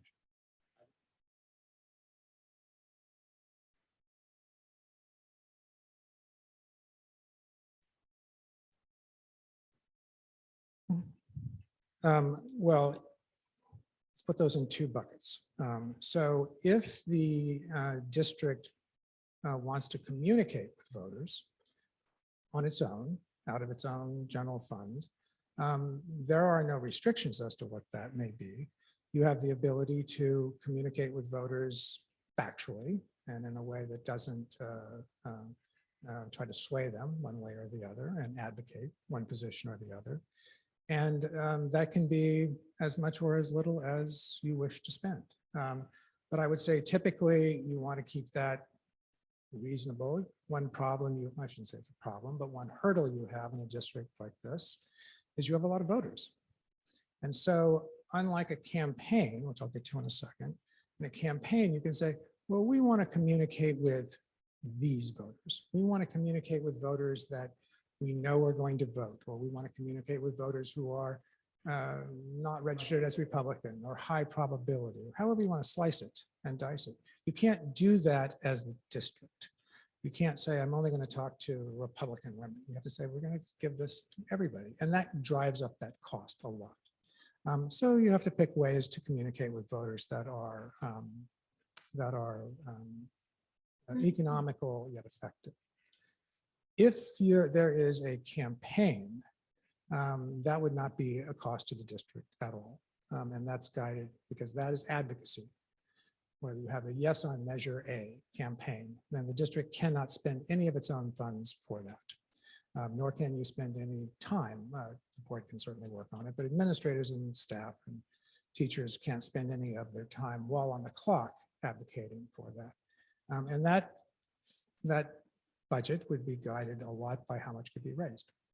Because whatever you raise, you can spend in a campaign. It really depends on how much can be put into the kitty.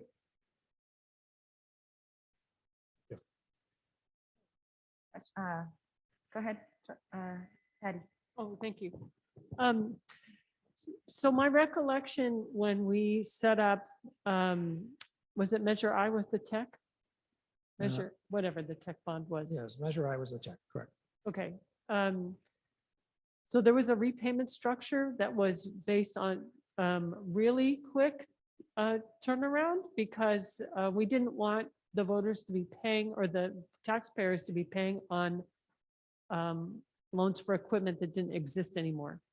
And, you know, facilities, you're going to have them for decades, we hope, right? So if you're paying on them a little longer, that's on issue. But having these two things now combined, how does that work in terms of the repayment structure? It would be the same. Any funding for the use of technology would be separated and would be sold with a bond that has a shorter life, 3 years to 10 years, depending on what the equipment is. Anything that's being used for facilities would have a longer life, 20 to 25 years perhaps. We've run those scenarios in different ways, and that's how these numbers have been put together. In the end, of course, it's going to depend on how much you want to spend and when, but we're going to keep that as the motive moving forward, that equipment is short-term, facilities are long-term. So as I'm understanding it, then, even though we have the flexibility of saying, you know, approximately 15% will be for technology and approximately 85 will be for construction, when we actually go to sell them, we can just say this tranche of money is for technology, and that has a different structure than, yes, even though it's inside the same measure. That's correct. Oh, that's cool. Thank you. I have a question for you. Under title, of the resolution number 2021/2022-31. Mentioned is resolution of the Board of Trustees of Eastside Union High School District ordering an election to authorize the issuance of school bonds to provide financing for rental housing for district teachers and staff, establishing specification of the election order and requesting consolidation with other election occurring on November 8, 2022.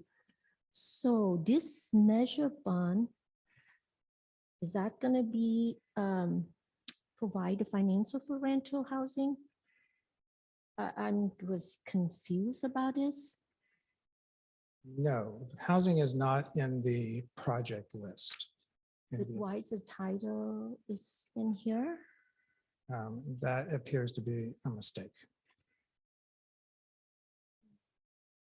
I'm not sure how that title got picked up. So technically, this is not providing housing, rental housing for district teachers. Am I correct? You are absolutely correct. And I'm unclear how that title got into this. All right, So that's why it caught me by surprise when I saw the me too.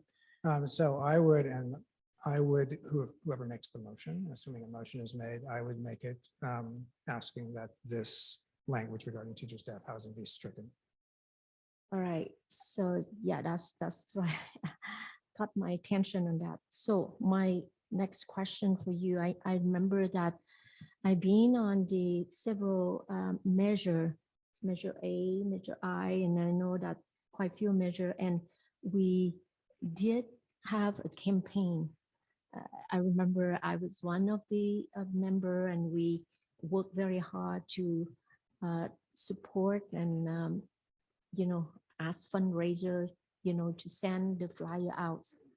So this time, are you going? I mean, I'm not sure the committee would do that, or just only we put the item on the ballot and we let the voter, to vote on this measure.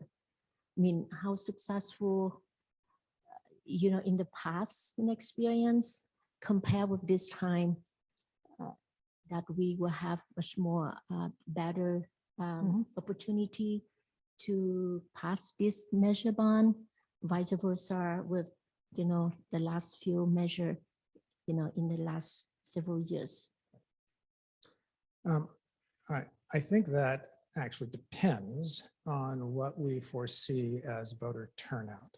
And I'm not sure if we're close enough to that election yet to make that recommendation. If it appears that there's going to be very strong voter turnout, then I think it might make sense to put it on the ballot as an information item only. And those have been very successful in the past across the state in those circumstances. If, however, we think there's going to be very low turnout, it may be something that a committee needs to be formed and more advocacy has to occur at that time. But the resolution that you're passing tonight is silent on that. It doesn't say that you're going to do it this way or that way. It really is putting this on the ballot, and those decisions will be made afterwards. My next question is, why do we choose governor election year rather than presidential election year? Because I know that the voter turn out more on presidential election rather than governor election. No, you're right. You're absolutely right. So there's two or three things going on at the same time. One is to Trustee Doe's comments of the tax rate being no increase. That's able to happen because tax rates over the next few years are going to fall. They're going to start to decline. And as they decline, then these new bonds will be taking their place. If we wait too long, not just until the presidential election, but to the next gubernatorial election, you missed a lot of that window. When those bonds go off the rolls, then you don't have the chance to substitute them. So you don't want to wait too long. That brings you to either this election in November of 22 or the next election, which is a presidential election in 24. I think, yes, that would be a great opportunity, but I also think that's a great opportunity for the district to consider a parcel tax at that time. Now, that may or may not happen. It hasn't been something that's been discussed, but I think that's something that you want to leave yourself that opportunity, not necessarily a decision tonight, but an opportunity to consider it down the line, because that would be an excellent ballot if you were to go in that direction. So I think you preserve a lot of opportunities by doing this on the gubernatorial election, in this election, and I think it would be too long to wait for the next gubernatorial election. So if we make a decision to move to presidential election to swing actually 2 more years, the chance that we have more turnout for voters, but I mean, to turn out does mean we have better chance, to pass the bond for this bond. But my question to you is, do we have to do it now? Or we can wait 2 more years, because the bond measure that we have right now was not ended yet. We just want to kind of overlap, so we have the continuation. What I heard that I think one of the measure that we will end it at 2026, I think it's a tech bond. So we still have like 4 more years, but if with 2024, that means presidential election will be good turnout, then we still have time to put this measure bond into that to that presidential election. So I want to see what is the difference, what is pro and con, why do we do it, this governor election rather than presidential election? The chance that we win, the chance that we pass that much higher, because more people turn out, and we don't have to spend a lot of money for campaign. So that's how I think. I don't want to, that we put the measure bond and we fail, and we're going to come back and ask again, but people still can remember. So I want to ask you this question. Well, obviously, it is the district's pleasure whether you go forward on this election or on the 2024 election. A few things. One is the survey that we did took into consideration that turnout. So when we're looking at who to survey in a gubernatorial election, it is a smaller group of people that have a higher probability of voting than in the presidential election. So based on the past experience we've had in polling with this district and with the voter support in this district, I think there is a high level of confidence that if you go forward in the 2022 election with a tax rate extension, you will pass this. However, if you decide you want to wait and go on the presidential election, that's your prerogative. It would be much more difficult to then, I shouldn't say it'd be much more difficult. You are then perhaps taking an opportunity off the table of going forward in that, as you correctly say, much higher turnout election with a parcel tax. And that's the trade-off that I think that you need to think about. Yeah, that's my idea. My suggestion is I'd rather see the, more turnout on presidential election because what I've been in the past with all of this bond measure have been passed. So we didn't have to do a lot of campaign as well as, 2 more years, we never know that we're going to do a parcel tax or not. And we have failed this parcel tax, I believe, at least one time or 2 times. So I don't know that, that we're going to move forward with the parcel tax or not. But for the bond measure, I support it. But I think that it's a good turnout for the voter is a presidential election. That's how I think. But I want to ask this question. Might have been in your presentation, but we've had several successful bond measures. And how many of those were won during gubernatorial races and how many were presidential? Do you recall? I don't recall the exact numbers, but they've been both. The parcel tax measures that you have had that have failed, none of them have been on presidential election dates.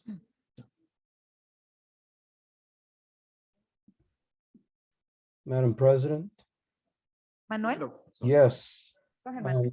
So this matter has come before the board, several times, and at the very beginning, we discussed the pros and cons of the gubernatorial election versus the presidential election. And basically what we concluded is that, especially with survey data, we had a good opportunity to succeed in a gubernatorial election, preserving the option of considering a parcel tax election during the presidential presidential campaign year. And yeah, so we've progressed step by step with this conversation to this point of decision. And I've become persuaded that we're positioned well for success in the gubernatorial election. And it does preserve the option of considering a parcel tax in 2 years. Thank you. Trustee Doe? I was just wondering, what's the outcome of our last 5 measures, bond measures? Whether they're successful or not, but that's They fine. have all been successful. All of your bond measures have been successful, except for the one that was in the March presidential primary of 2020. And that was a teacher housing bond. It It was a very- housing it bond was and very a- unique. Was and- not a typical facilities bond. And Yeah. I would also add that the passage rate on that election statewide was somewhere around 50% for bonds. It was a very difficult election day. Thank you Great. for But the besides that, clarity. they have all passed. Yes. Okay. Awesome. Thank you. I believe we have some public comment on this. Mary? Yes, we do. Public comment by parent, Mr. Larson. I asked the board member and superintendent to stop and ask the lawyer if this 8.03 has been posted properly for the information stated. Does not mention for the stakeholders to know that the district wants to use bond monies to supplement rent monies for teachers and staff. So the posting of this action item is an error and perhaps illegal. Suggest this item be pulled and be presented properly with 72 hours notice. Also, I disapprove of using bonds to supplement rental costs for teachers and staff. It all has to be explored better. I say increase teacher wages, but don't get into the business of using bonds this way. Again, I ask this not be discussed. This board meeting, item 8.3, it was not posted properly. It is illegal in my view. That is the end of online public comment for 8.03.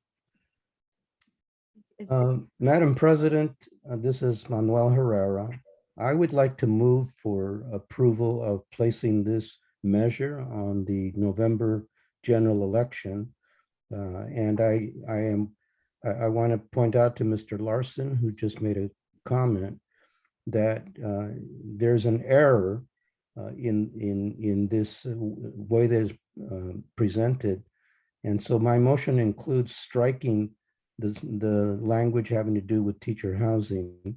It is completely erroneous that it somehow got included there. So my motion is to approve the bond measure for placement on the November election and to strike the erroneous language relating to teacher housing. I think we need to go through all public comment before we can have a motion. Is that accurate? That is correct. Okay, so Mr. Herrera, can you hold? We'll hold Sure. that motion. We Sure. have someone here, public comment, Mr. Pardo. So CSEA president, have 5 minutes. Gonna do the clock. Okay, there you go. I see it moving. Good evening, Board. Julio Pardo, President for East Foothills Chapter of California School Employees Association. So I'm not here to talk whether you guys voted on this. I've been asked by a lot of people whether CSEA would support this bond issue. And all I can tell you is that before I would even consider asking my group, is that I went through what's on the website for this district. And based on what's in the website, what you sold since 2002 bonds, and I'm pretty sure we had bonds before that, some bond issues before that aren't on the website. And I don't know how those, I don't remember how much those ones were. But I know that one of them was to help pay for Evergreen High School, and that was quite a bit. And for those of you that don't remember, there was a problem with Evergreen High School that went quite a ways over budget, which is part of the issue we have. But anyway, based on looking at what you have on the website, Since 2002, if I read it correctly, you have sold something over $1 billion worth of bonds, if I have it correct. And that's as of 2020. That's as far as it went. And you supposedly still have approximately, you said you spent 31, it says at 2020, you spent $31 million in the Tech One bond out of $66 million of bonds sold. So that would leave you 35 million. The Tech One bond was for 113 million. So I think you have about $70 million left unless you spent it all in 2 years. You also have the last bond of $510 million, which as of 2020, you had spent approximately a little over $200 million. And you should still have about $298 million you can sell in that unless you spend all that money also already. So between those two bonds, you have well over $300 million unless you spent it already. And if you spent $300 million in 2 years, I'd like to know where it went. But my big question is, of the $1.04 billion that have been sold since 2002, how much has it actually been paid back? How much does it actually cost taxpayers to pay back over $1 billion? Because if you got the rates at 2%, that's amazing. And I would congratulate you and say, yeah, maybe we can support this. But I'd like to know, I've never seen a report that says we paid this bond off of $300 million and it cost us $420 million. Or we paid this bond of $120 million and it cost us $125 million. That's the kind of thing I'd like to see. I see reports that say we're saving the taxpayers $30 million. We're saving the taxpayers $50 million. Then if that's the case, how much are we actually spending? How much are they actually paying above the cost of the bonds? When you buy a house for $400,000 and you just pay off the regular mortgage, you usually cost about between $700,000 and $800,000 by the time you pay it off. And I know there's inflation. I know the dollar doesn't mean as much, but it's still a lot of money. Now, I know that you get these bonds at a much lower rate than you would for a house mortgage. But I'm just wondering, with $1 billion, and if you spent the entire $1.4 billion that you potentially could, how much are you actually spending? Because one thing that upsets us is that this district wants to continue to build buildings, but every other year, or almost every year, there's always the threat of layoffs. So you continue to build buildings, you continue to fix this, you continue to fix that. 5 years later, you fix the same things. We don't understand that. Why does it have to be fixed again? What is going on here? Who is actually making sure that these things are fixed right the first time so that the money does not have to be spent again? Why are buildings that are brand new at the first rainfall have to be fixed because they leak? Something's wrong here. So if you're going to do this, you better darn well make sure that these things are done correctly. If you want CSA support, let us know how much this does cost. And please, I know the governor is proposing a lot more money for education. I would hope this district stops using, and it might not be a threat, but it sure scares a lot of people when you keep hearing we're going to have layoffs in order to balance the budget while we build $500 million worth of facilities. Thank you. Mr. Pardo. Are there any other comments?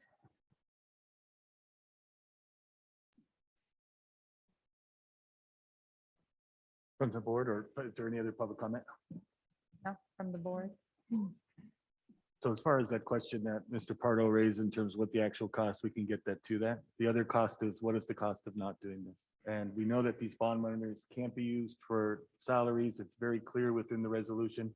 It's not for those type of things. It's money that specifically will be set aside for this facilities that we know we've improved for our students, that our students, when they walk into, are amazed and feel valued and say, this is the type of building that I really want to be able to walk into. When our students have the one-to-one devices and the hotspots in their homes and the wireless programs within their communities to allow for digital access, that is due to the initiatives and the collaboration, I'll call it, with our voters in our area. And once again, without no increase in taxes, to be able to make sure that we have resources available to continue to build out the type of buildings that our bond program is very good at doing and has been recognized across the country for the type of programs that they do, and that our students, when they enter those facilities, non-experts in the field, recognize this is a special place and recognize that when their technologies are current and up to date, and go into other places when they do internships during the summer at companies and go, oh, I have that technology in my classroom as well. That's what these bonds, that's the cost of not continuing and making sure that those resources are here going forward. We've orchestrated this in a manner so there's no increase in taxes to the taxpayer, but a continued commitment to what we know that our students need and want to provide. For that. Okay. Madam President, let me know when I can make a motion. I will. I think Scott was going to say something and then we'll. Well, I want to make a comment then, Sorry. not a motion here. Okay. Every assessment of our facilities needs for as long as I've been on the board has always identified needs that don't even come close to being met by every bond measure we've ever put to the voters. And the voters have been extremely generous with the East Side Union High School District. And Mr. Julio Pardo cited some of those bonds and what have you, and the cumulative total over actually 25, 30 years. But if you look at facilities needs, that they're very professional assessments about what we need to do when we have the funding. And we've been making incremental progress over time for meeting our needs and having the type of school district that we can be proud of with facilities. And, you know, we could go for 2 more bond measures and we still won't have enough resources to meet the identified needs, professionally analyzed, identified needs. So I am in favor of going to the voters, and they've just been so generous. And I think the survey shows that they're going to be generous again. Then none of this is wasted money. The language gets repeated in the ballot measures because it comes up in the surveys and because it actually still applies. You do a certain percentage of what is indicated by the ballot language based on the resources you have, and then you still have to have more resources to keep doing more. So yeah, when I can, I'm going to make a motion for approving this for the ballot, November ballot. Thank you. Thank you, Mr. Herrera. Scott? Yes, I have just 2 comments. One is one document I did not discuss that is in the resolution is Appendix C, which is obviously the second to last page. This document is a tax rate statement. It is also placed in the sample ballot that is given to each and every registered voter. If you look at that tax rate statement, which is the same, which is legally required, paragraph 3 is the estimate of the total cost of the bond. So when the questions are asked, what is the total cost? It is provided to voters, every voter who happens to be registered and receives a ballot. It is in their sample ballot. Number 2 is the paragraph section 6, which I referenced regarding school facilities and educational technology. I would ask that if a motion is made, that it use the words school facilities and educational technology to substitute in the title rental housing for district teachers and staff. Thank you. Great, thank you. Okay, so with that, I'll need a motion. So I move that we approve placing this on the ballot in the November 2022 election, striking the erroneous language on teacher housing and entitling it the way it was just suggested to us. Mr.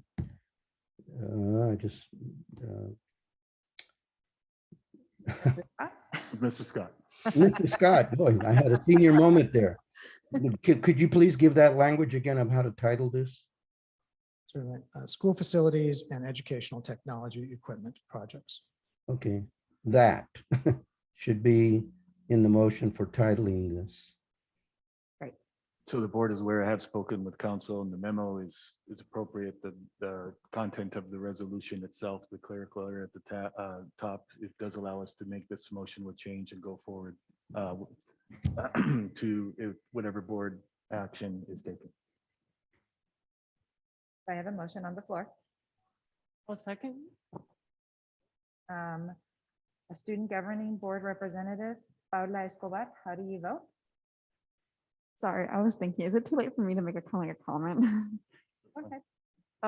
Yeah, just hearing what like other like input I was like, it's like any way for the district to like kind of like make a report kind of like about like where like bond money is going, because I feel like kind of like what like voters need is like transparency on where the money goes to, especially like as mentioned, like the past records. I think having that will just be like more useful. And again, like that transparency, I think is what a lot of voters want. I think ensuring that and like ensuring and then ushering the voters that like that's a thing and that like they can look at that and like I don't know, I think it's really important to have and like maintain that trust. So the board receives periodic updates on the expenditure of these funds and the progress we're making on the identified needs and so on. It's been very transparent because these are big monies. You have to be accountable. But the information has been put out there periodically. There's an update. We also have the bond oversight committee. But Paula, going back to you, how do you vote? I vote yes. Great. Okay, so Vice President, we have public comment. great. Go ahead. Item 8.04, online public comment by Mr. Larson. I think this is a good idea, important thing to do. I also believe the school board is spending monies on warrant reports like drunken sailors. That is my parent opinion. So I ask that each member of the school board make cuts to what is presented and when we cut monies, we can then allot monies to art support to students school-wide to make posters and other things to better explain the importance of but I am so sorry. This is 8.04. Yeah. Apologies. Yeah, we're at 8.03. Before we vote, I'm wondering if I could have the a position statement from our administrator on your recommendations. My recommendation is that we move to support the motion for the board to take action to put this bond measure with the adjusted language in the title on for the election in November. So we have a motion by Mr. Herrera, seconded by Ms. Cortese. We have the student governing board member voting yes. And so Mary, will ask each trustee for their vote. Yeah, so can you take roll call, please? Board President Herrera, Aye. Board Vice President Chavez, Aye. Board Clerk Cortese, Aye. Member Lay, Abstain, but I want to be on the record that I always want to support the bond measure, but I don't think it's the right time yet. I prefer to be on presidential election, so I'm abstain. Member Doe. Aye. So motion passes 4-0, 2/3 vote, I believe, Mr. Scott. Is that what we're going to refer to you at, Mr. Scott now? You're coming up here. That is correct. The measure needs 4 out of 5 votes for passage. Great, thank you. All right, so now we're moving to 8.04. Discussion and or action to adopt resolution 2021-22-38 declaring Juneteenth Independence Day, June 19, 2022, a local holiday. Mr. Vanderzee? So last year, the Biden administration issued a declaration declaring the observance of Juneteenth, and we were one of the few districts in our area that observed that last year. In recognition of the historical and cultural significance of Juneteenth, Independence Day to the United States and the district community, we're asking the board to adopt this resolution, recognizing and declaring June 19th, 2022 as a local district holiday this year. Since Juneteenth this year falls on a Sunday, the resolution, if adopted by the board, would direct and authorize the closure of all school facilities on June 20th, 2022 in remembrance and celebration of Juneteenth Independence Day. I do want to pull up the resolution because we are recommending that the board take this action, but as part of that recognition, we would ask that it further be resolved that the governing board does hereby support the passage of Assembly Bill 1655, which would allow California to establish Juneteenth as a holiday across the state, an action it has not yet taken. We would like to take that action recognizing this year, and as part of our resolution, encourage the state and assembly to do so as well. Great, thank you so much. Board colleagues? Oh, Mary, we have 8.04. correct? Yes, we do. Thank you. Public comment by parent, Mr. Larson. I think this is a good idea and important thing to do. I also believe the school board is spending monies on warrant reports like drunken sailors. That is my parent opinion. So I ask that each member of the school board make cuts to what is presented. And when we cut monies, we can then allot monies to arts support, to students school-wide to make posters and other things to better explain the importance of declaring Juneteenth Independence Day, June 19, 2022, a local holiday. We could pay for professional musicians to visit and perform at schools and plays too. Our school board is wasteful in how it spends monies. And that is the end of online public comment for this item. I also see that we have, sorry? Oh, we have Mr. Pardo. Have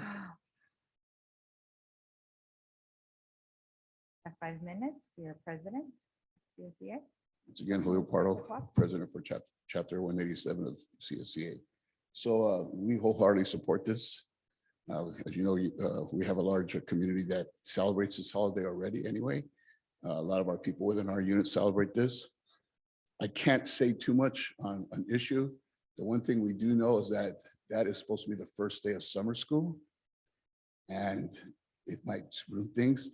All I can say is that I think this is something maybe CSA can negotiate with the district. I don't know how that involves teachers, but I'm hoping that we can maybe negotiate a compromise with the district on this.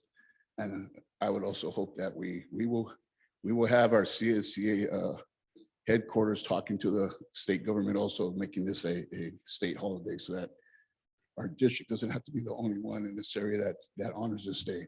Thank you. Thank you. All right, are there any other comments from my colleagues? I thought I saw a list of a number of other school districts that are recognizing that. Didn't we get a list of this? And other districts that are already recognizing this holiday? Yes, well, last year we were one of few, now there are many more districts, but we are at making sure that we recognize it, but also making sure that our resolution, letting the state know as well that we encourage them to pass it as well, state. Oh, for sure. But I just wanted to, we have good company in honoring this, recognizing this holiday. Are there any other comments? I'll move to approve. Cortese? Seconded by Lay. Student Governing Board Representative Paula Escobar, how do you vote? I vote yes. We call vote. Board President Herrera, Aye. Board Vice President Chavez. Aye. Board Clerk Cortese, Aye. Member Lay, Member Doe. Aye. The vote passes unanimously 5-0. Thank you. All right, we're on to section 9. 10, there's no items there. 10, public members who wish to address the board. 10:01. Do we have any public comment, Mary? Yes, we do. We have an online public comment from parent Mr. Larson. Now I begin my general public comment. I ask that all bond money expenditures be reviewed more deeply. In the past, I believe a $2 million change order was added to a project.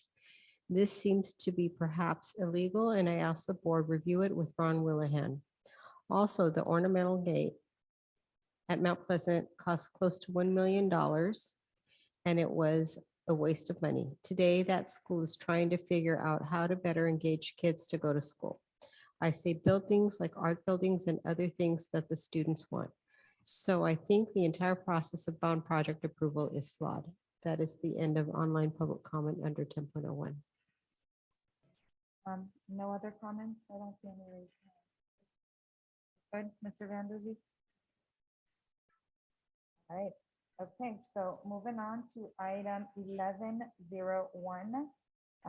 That is presentation information, action regarding update on novel coronavirus. Mr. Vanderzee?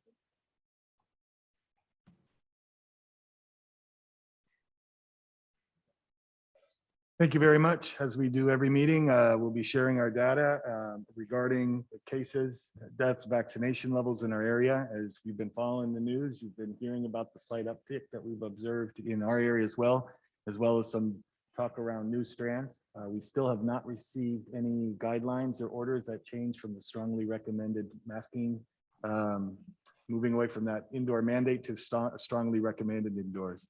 But let's go ahead and look over the data. The last time we met, the 7-day rolling average in our county was 481. You'll see that in the last 14 days that has increased to about 798. Again, we're nowhere near the levels of January, but we are keeping our eye on this number. Part of as these cases include, well, the other thing that the county and our health officials keep an eye on is hospitalizations and deaths. And once again, I want to stress every time we do this, these numbers are real, but they're also different in the sense of the previous, in the sense of they're cumulative. And when I say real, I mean that each of these numbers is a life and has affected the community. The last time we were there, our death rate within our county was 2,264.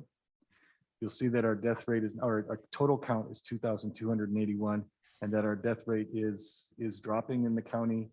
As our case rate is seeing a tick up, the death rate continues to decline. As you can see, our last time we were together, our total percentage of vaccinated persons within the county was 91.2. Currently, we're at 91.3.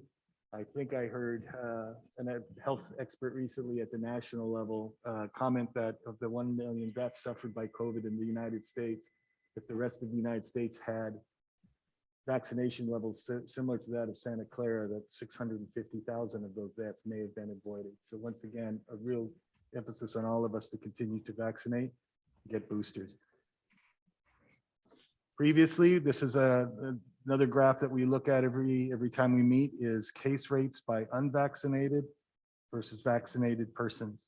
And last time we saw was about 86%. This is 7-day rolling average per 100,000 residents at 86. We're fully vaccinated, we're at 23. With our slight uptick, we can see again, the unvaccinated rate has increased to 147. The fully vaccinated stays much lower at 40. Our dashboard as a district, and I want to just thank everybody for testing and reporting and all the informing and close contact study and close contact reporting that our staff does to make sure that our numbers stay lower. We've seen an uptick in our district data, just like as the county has, but let's look at these numbers. Last time we were at 31 and 148, with the percentage about 1.43 and 0.67 for students. And currently within the last 10 days, this is not an average, this is a total count of 40 positive cases for staff and 293 for students. This is something that we keep our eye on, as well as the county data. And if we were able to see that our data grew higher, spiked more than our other county data, we take a look at it, but currently it's staying consistent and consistent with the guidelines. Do want to just remind people we have the vaccination for adults, but want to encourage the staff and students to be vaccinated. And also, once again, this very strong recommendation to mask indoors. Our ongoing safety measures, and thanks to the crew that continue to locate the personal protective equipment, the masks, the testing. Thank you so much for that, for everybody keeping our ventilation systems up and running with the right filters. It makes a difference. And continue to just let people know that as we go through this, that there are mental health services available. We added 11 social workers as we return this year to deal with the issues that came up across of distance learning and isolation. But we also know that there's ongoing stressors in different areas. And as many of our groups mentioned tonight, that, coming back to school from distance learning, that put a strain on some folk. Masking and non-masking put a strain on some folks. So those services are there for us. Our field trip processes have stayed the same. It's required for overnight or out-of-state tests that our participants test negative before and after. And if it's an out-of-state trip, that they test then 5 days after their negative test upon return. Our next steps, once again, continue to locate the proper PPE, make sure that testing is available, make sure that the masks are available, but we're still listening for any guidance from the state as to whether or not students are going to be required to vaccinate in the fall and how we would have to prepare ourselves for that. We're looking for guidance for our independent studies and what those options may be for the fall. And we'll continue to monitor and adapt appropriately to just the numbers that we're seeing and the impact of future strands. That's the information section of this agenda item. There is an action, a resolution again, for us to be able to continue to meet in a virtual format. As you can see, there is a need for it, as we're witnessing here tonight in our own meeting and with our participants, to be able to have those options for online participation. And we would ask that that this board pass this resolution going forward. Thank you. Do we have any comments? We do not under this item. Okay, so I'll need a motion for the resolution. So moved. Okay, so were you trying to, okay, Van, moved by Van, seconded by Herrera. Herrera, you want to second it? Yes. Great.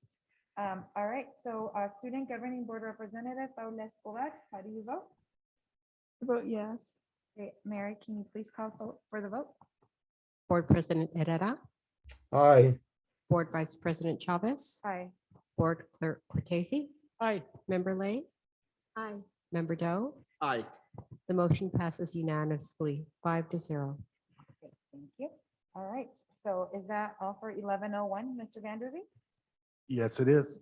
Wonderful. Okay, so now we are on to item 12.01. We have a presentation regarding mental health and wellness by Miriam Adela.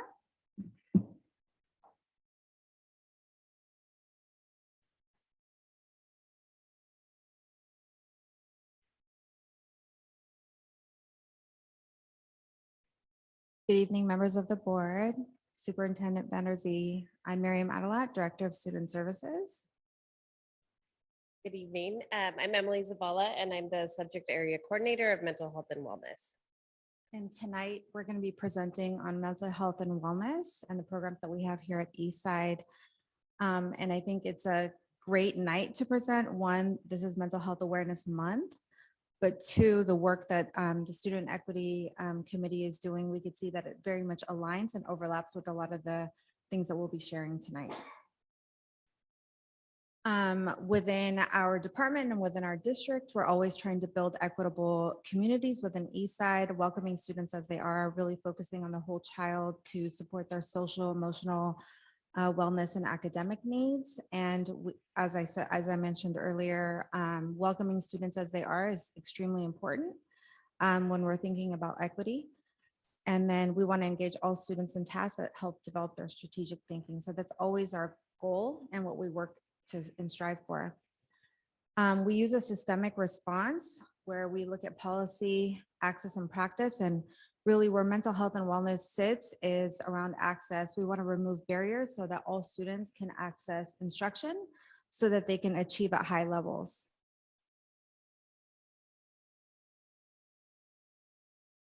Using an MTSS framework, we're looking at the whole child, where we're not just looking at academics or instruction, but we're looking at wellness and behavior as well. And so we'll talk a little bit more this evening about how MTSS fits into the role of mental health and wellness. Hey, I loved what the kiddos were saying tonight. I kept hearing wellness and mental health and that being really at the forefront of equity and just kind of something that was on their mind. I also heard our LGBTQ students really expressing needing a safe space. And I just want to start by saying I think that social workers are key to creating safe spaces on campuses. And I think that that is the core of what we do in all of our work. So this is your East Side social work team. It's kind of hard to see, but really excited that you guys supported us in expanding our social work crew by 11 social workers. That has been really instrumental in responding to the high level of need we've seen this year. So district-wide, we have a team of 28 social workers. 4 of those social workers are in a therapeutic classroom setting. So those would be in our what was traditionally called our ED classroom, now therapeutic classroom setting, and work specifically with SPED. So that's all tier 3 interventions. Those are the 4 in the therapeutic classrooms. And then 24 of us are on the sites, on our mainstream sites, serving in the mental health and wellness centers. Of that team, 11 are licensed clinical social workers, and I'll have a little blurb at the bottom that you can read what a licensed clinical social worker means.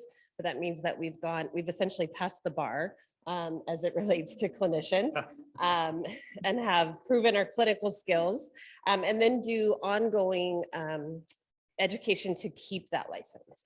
So we are well on our way to being an entire team of licensed clinicians, which is really quite remarkable, frankly. Can I ask you this question?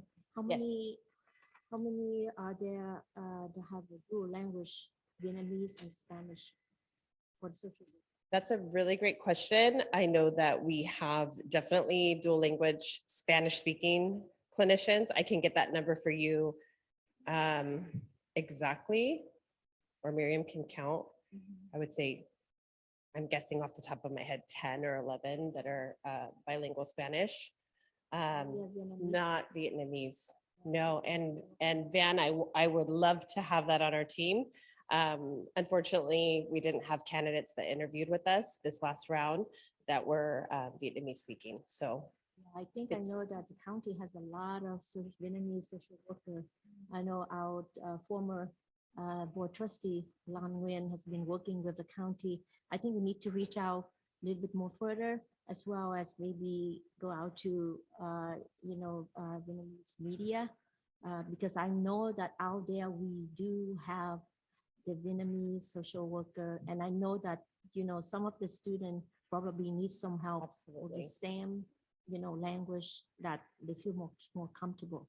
I absolutely agree. I feel so aligned with kiddos getting services from somebody that looks like them, right? And that's something that is very important. And so I would say, I think the one thing that holds back clinicians from having access into these roles is a PPSC credential. So we also, in addition to having a master's in social work, hold that PPS credential like a counselor, right? So that's that extra piece. And now more than ever, there are people in those programs getting the PPSC along with their masters, but historically that wasn't the case. And so that is a barrier to being open to all master's level clinicians. But as we've discussed in the past, and HR is already making efforts and tracking Daniel's leads, because we know as we hire new people, we do want to make sure that our staff is represented. Right, we do have a couple Vietnamese speaking interns this year. And so as we go to hire our next crop for next year, we will encourage them to apply to be part of the pool. So it does look promising. We've also hired recently some positions that have traditionally not been filled by Vietnamese speakers, such as our new speech and language pathologist, for example. Speaker in that world as well. So yes, we're making strides. Do we have a way to test to evaluate their ability to speak and understand the Vietnamese culture? So it's simply that they check a box that said they speak Vietnamese?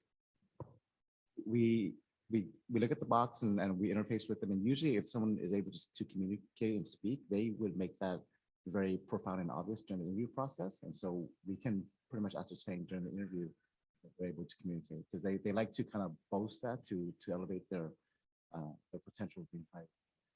Do we have a budget to hire additional? for additional? That's probably an LCAP and programmatic discussion. Additional social workers, am I hearing? Brian Doe?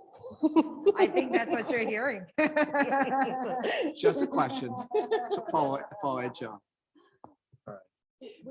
Sorry, we do Go have 2 vacancies at this time. And so, yes, I was a site social worker at Silver Creek for 7 years prior to holding this role. So it's new to be over at the DO. And I would say that every year I advocated that my interns were Spanish speaking and Vietnamese speaking, that was a priority for me. So we also have a really thriving internship program. And honestly, that our interns are what enable us to reach as many kiddos as we do, as you'll see the context that we've had. So this year we have 10 bachelor's in social work level students and then 16 MSWs, masters in social work students. We do pay a stipend, so that makes us, a little bit more like competitive in terms of securing strong interns because they are such an integral part to our clinical team. And we do a lot of training. So we are known as one of the places to get an internship, quite frankly. And I was an intern here back in 2006 at James Lick High School. So. So one of the things that we introduced in terms of like a tier 1 intervention, something that's accessible to all of our kiddos as we geared up and recognized that they were going to be dealing with some kind of re-entry syndrome, right? So they're going to be having some anxiety, just getting back into the swing of things as we introduce calming spaces. And if you want to play one of the videos, we'll just do one. So you could do, maybe do indies, the bottom one. Yeah. This is a visit to Indy's calming space.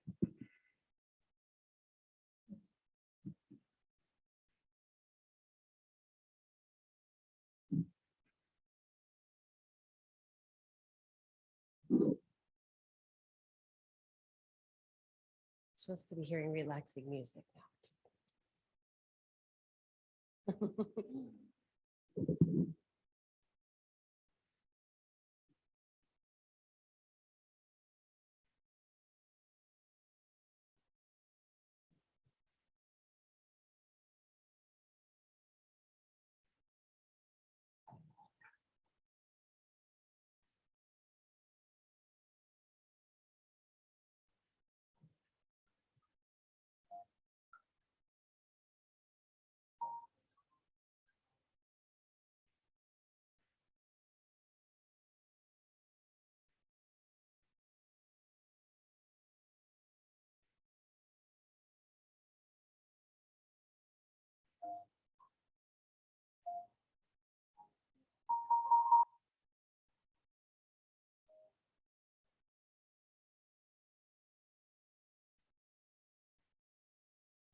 Minute timers for kiddos.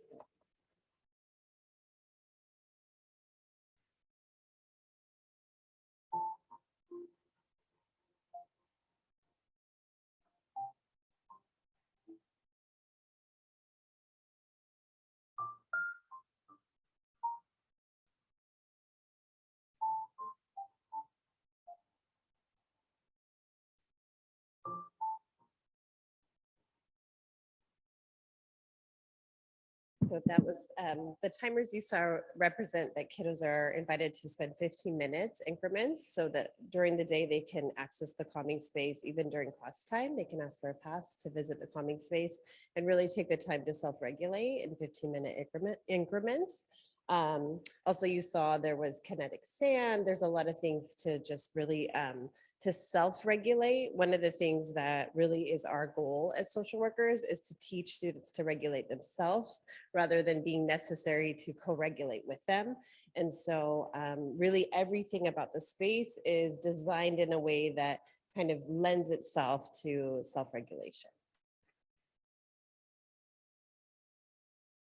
So looking at our calming space data, you will see we had 2,588 unique visits to our calming spaces on our Operoo little cue card that they could scan on their way out. But what we found is social workers were collecting their own data to share with the attendance office and to just kind of be accountable for the day. And what we found was that there was a large disparity in those numbers in terms of what social workers were grabbing and what kiddos were doing in the checkout. And I think that had something to do with the fact that our calming space checkout form was a bit long. And so we have pivoted, right? The kiddos have spoke by this data, and we are pivoting and changing that and shifting it a bit for next year so that it's a much easier, quick access. I think the biggest thing to notice is that you'll see that higher in number is like 185 kiddos checked out. When they arrived, they rated themselves as angry, like that, or upset. And then in leaving, that number comes down to 29 kiddos when they were leaving the space, rated themselves at a 1 of angry or upset. And then if you look at that, the number 7, right, being the most peaceful, when coming into the space, 265 kids rated themselves that, but then leaving the space close to 700. So what we really saw is that there was an increase in feelings of calmness or serenity by about at least 2 numbers upon leaving the space. So that means that from what we can tell, it's working for the kids that use the space. And again, 13,500 visits, that data collected by the social workers also shows that kiddos are coming and they're spending time there. How are we marketing the calming spaces to kids? Marketing, I mean, that like in quotes, right? But like, how do we let them know that they're available and how to use them and so get the word out? A lot of outreach was done beginning in the year to really bring kiddos into the space. So I know at Indy, the social workers there had tours throughout the day and teachers were walking through with their classes to actually see the space. We did a lot of tabling events. So in the beginning of the year, really making that, that piece well known and inviting kids in to see the space. So that was most of how kiddos learned that it was there, was through just kind of being out and present on campus at tables and inviting the kids to walk through. So for our referrals, I wanted to just kind of give you an average year prior to COVID, because I think that piece is really important to make that distinction. We saw our last normal year, right? 18-19, 3,200 referrals for the year. And we are currently at 4,000 and actually, right, I checked right before I came up here, 4,042 referrals for service. Our year is not over. The last few weeks of school are always really intense. I was doing risk assessments, suicide risk assessments up until that last minute of the last day of school when I was on a school site. So we can expect that that number will be higher than the 4,042, which is a 25% increase, right, to prior to COVID. That's a lot of kiddos that are being referred for services within our district. That's about 1/5 of our population. So your 28 social workers are working really hard.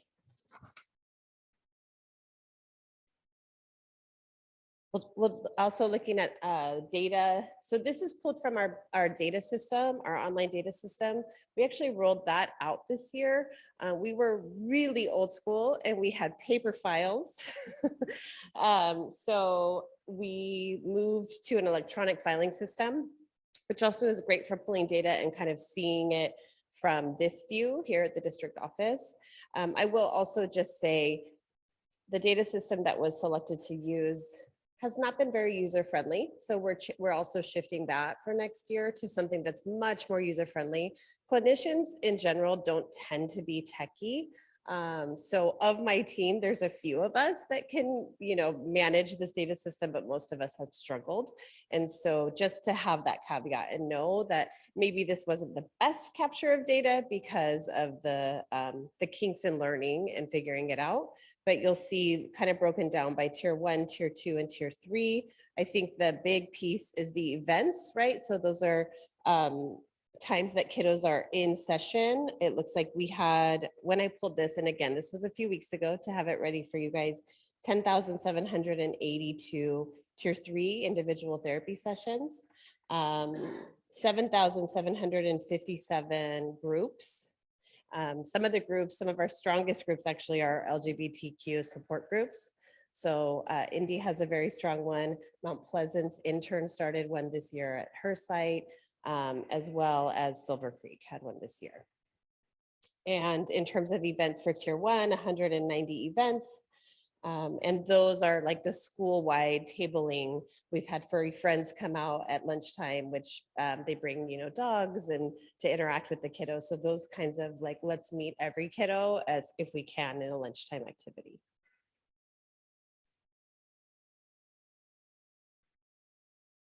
Here we have a student from Silver Creek who speaks about his experience at the Wellness Center.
It's hard to hear. We have one more student, voice. I'm not sure if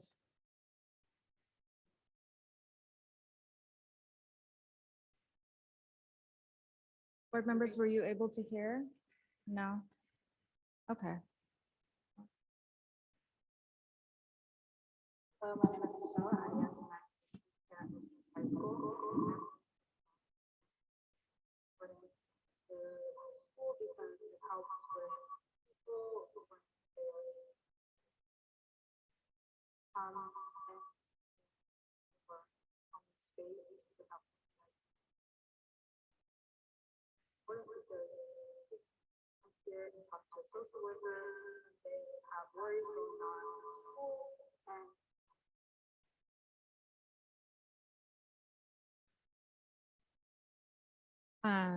Next slide, please. So all of the work that we're doing, including, our social workers are doing wonderful work, and then we have our interns that are doing great work. But really, we rely heavily on our partnerships that we have to serve our students. And these partnerships allow us to provide unique services and specialized services for our schools and our students. For this first slide, I just want to just kind of highlight the work that we're doing or we're receiving through the Asian American Recovery Services, which is a drug and alcohol counseling program that does really prevention services. And that is through our Santa Clara County Behavioral Health Schooling Services partnership. And so they provide services at Andrew Hill, at Independence, James Lake, Mount Pleasant, Silver Creek, Overfelt, and Yerba Buena. Our Bill Wilson Center as well, that partnership with Bill Wilson provides a lot of support for us. And they also, not only are they in our wellness centers, but they're also part of our SARB panel. And they provide support for our students who are chronically absent.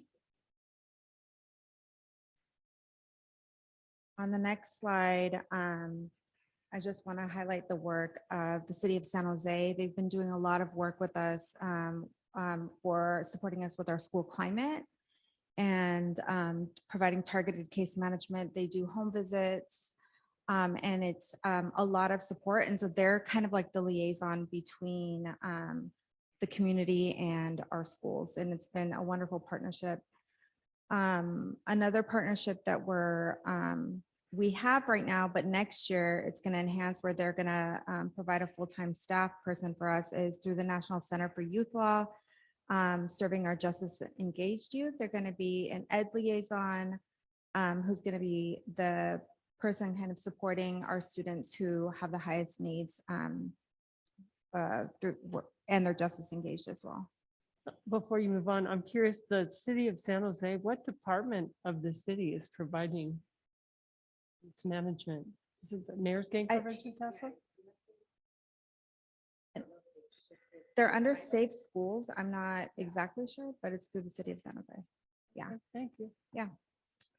And then on this next slide, you can see that we have many partnerships here that support us. Our new partnership is through Santa Clara County Office of Education that actually provides 2 mental health and wellness specialists, one at Oak Grove and one for Andrew Hill.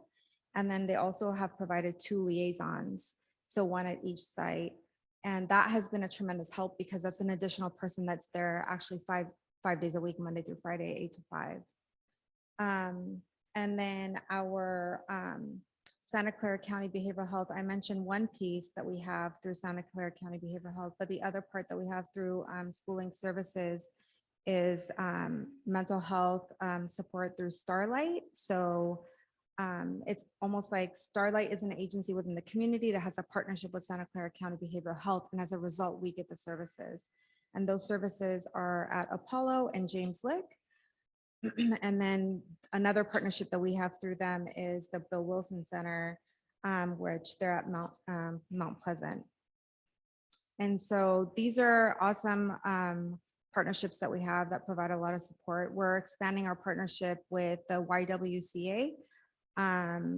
They've typically provided teens ending abuse clubs on our campuses, but we're expanding it in response to the sexual harassment that's been kind of arising this theme. So we're in response to that, we're trying to focus on prevention and awareness next school year.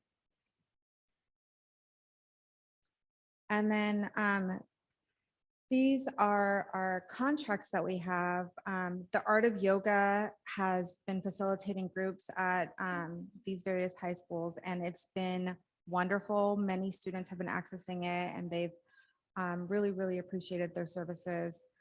And then Daybreak is also a new partnership for us that's been really helpful. And in fact, we just partnered with them starting January of this year, where we had services for students who weren't really accessing our wellness centers. So either they're on independent studies, or maybe they're on home hospital, but they weren't accessing our wellness centers, or they have private insurance and they're on wait lists.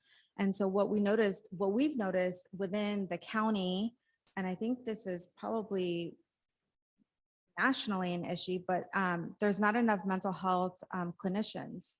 So the needs are much greater than how many clinicians we have. And so Daybreak has been a great way where we could serve the needs of our students where they're waiting on a wait list and they can't get served. And so for next year, we're expanding that partnership to have approximately 361 students served. And then I think that's it.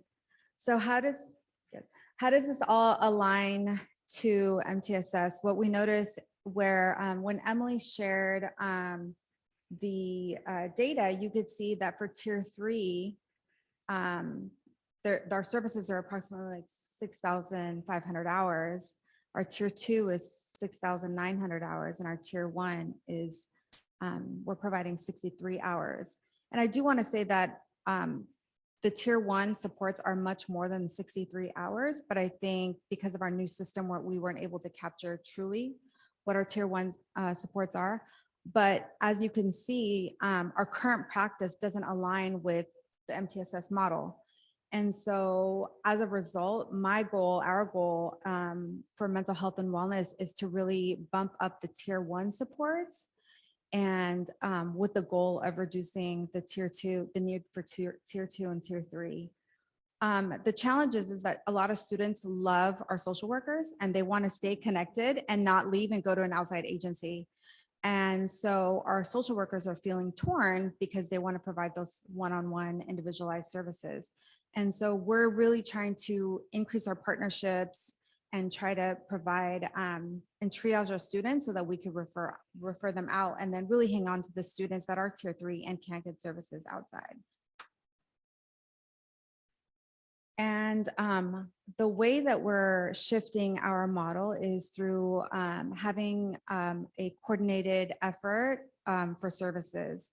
And so currently what's happening is when referrals are coming through, the social workers are assessing the need and then determining how to serve the students. Well, many times we have other agencies that are serving the students, like maybe our partnership with New Hope for Youth, or maybe our Allen Rock Counseling Center may be serving them, and we don't necessarily know that.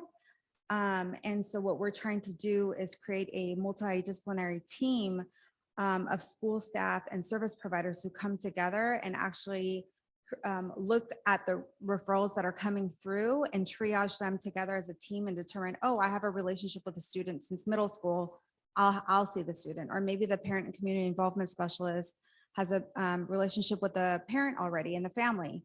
So maybe they need a home visit or, whatnot. So the goal is that we really are intentional about how we're serving kids. So we don't have one student that's served by 3 different agencies while other students aren't served at all. And so this team would address the whole child, looking at attendance, academic behavior, strengths, and areas of need.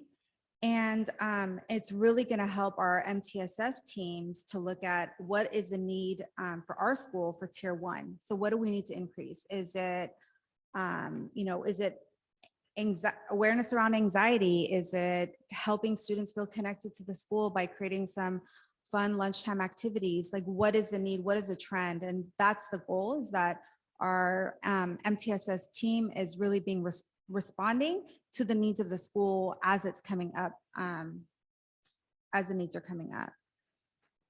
I have a question about the coordination of services. So are we plugged into, so schooling services, I think in addition to this network of service providers and funding for certain positions, I understand that they also have access to a database where the county behavioral health data and school data is combined. Are we part of that? Somewhat. I wouldn't say we're fully combined. We are schooling services coordinator, so we have 2 positions, schooling services coordinators. One is vacant right now, but the other one, she's the one who inputs our services in the data system that schooling services, the county uses. And so all of the mental health data doesn't necessarily get pushed into that. It's more about our family engagement that gets inputted into that. Our McKinney-Vento students and what we're doing for McKinney-Vento students, that gets implemented in that system. But if we want to see, like, if we not need to understand what other services a student is receiving or what needs their family has, can we access that through that database? Not that I'm aware of, no. Oh, I think. They usually tend to provide overall reports that speak to, we've served these number of kids, these are the type of services that we gave. And a lot of it is based off of data that they collect from us in terms of how we are getting funded. So because the SLS particular Funding is for our parent and community involvement specialists here at the district. As Miriam has stated, the data that we provide for them is around family engagement and those activities. But generally what they then present to us is a general report of these are the number of families served within Eastside. Here's the type of services that we provided for them. And then they do have the data and report on behavioral health, mental health, and wellness. But it's based off of the provision of services that they've provided, not necessarily directly connected to services that we provided. So it's, we don't get information on that's useful for particular students. It's Not all on just- individual based students. Okay. But what we are doing is because we have Emily, right? So I'm asking her to go to the sites that receive services through Starlight, through Bill Wilson, and really find out how many students are being served. So we're getting that data now, but it's like we're creating a stronger partnership. And then we're meeting regularly with their program director to ensure that we're on the same page with, okay, your clinician is not coming out, or like, this is how many students are serving, or there's a wait list. So we're communicating more regularly now. Yeah, I would say that's been a big part of my job, is really kind of building those connections and relationships. There wasn't someone here that could do that, right? Really act as a program manager for our mental health and wellness programs. And part of that is really overseeing and being really connected to those partnerships. Who are the program managers for each program? Who are those site therapists, right? What days do they work? Are they doing only telehealth, or are they seeing kiddos on site? So I'm learning all that stuff and then taking that information back to Miriam, and then also having ongoing meetings to address needs as we see them coming up. I will also say that part of a good initial assessment, which we do as social workers, is to ask about any supports that are in place. So I promise you that whenever a kiddo is assessed, we're looking at, are you working with anybody? Do you have a counselor, right? Do you have somebody that your family talks to? So those pieces are always a part of that initial assessment. And we're also assessing to determine, just because we have a provider at a school site, it's not necessarily a good fit, right? So the individual person is what makes a difference, especially for our substance use treatment services, and what the approach looks like. And so I asked Emily to go sit in on some of the groups and actually engage, meet the clinicians. So we're doing a lot more deeper work, which I don't think in the past we had the capacity to do because we didn't have an Emily at the district office. This is just more about what MTSS, what mental health looks like from a tier 1, tier 2, and tier 3 level. And so I know many of you are aware, and we heard from the students as well, which was great, is creating that positive school climate and culture, creating an engaging environment. So every single adult on our campus is able to build a relationship with students. So when we talk about lunch supervision, what does that look like? That means our staff are engaging with students. How are you? What is your name? What are you up to? I like your shoes, love your hair. So building those connections. And looking from a tier 2 is really facilitating groups. So we're actually going to be Emily and I are working more closely to really utilize groups as a way to serve more students. And so we're going to be providing a lot more trainings for next year to help build the capacity of our staff to be able to facilitate more groups. And we also have a large number of our social workers who are seasoned social workers, have been with the district, who've been doing amazing work, and our new social workers who are coming in with a great energy and just jumping right in and just doing amazing work. So we want to actually align some of those practices to make sure that everyone's kind of on the same page and we're providing amazing services at all of our sites. Our tier 3 is really looking at individual counseling, so that one-on-one model. And we're really looking at moving towards a brief intervention model rather than holding a kid for an entire year. So providing services for maybe 6 to 8 weeks, and then hopefully helping them get to a place to be able to self-regulate, to be able to just maybe use the wellness center as a check-in or calming space. So the goal is to help our students be healthy, independent, youth who will eventually be adults. So that's the goal. And so that's what some of our tier 3 services are gonna kind of look more like and align with. And something I think that was key is that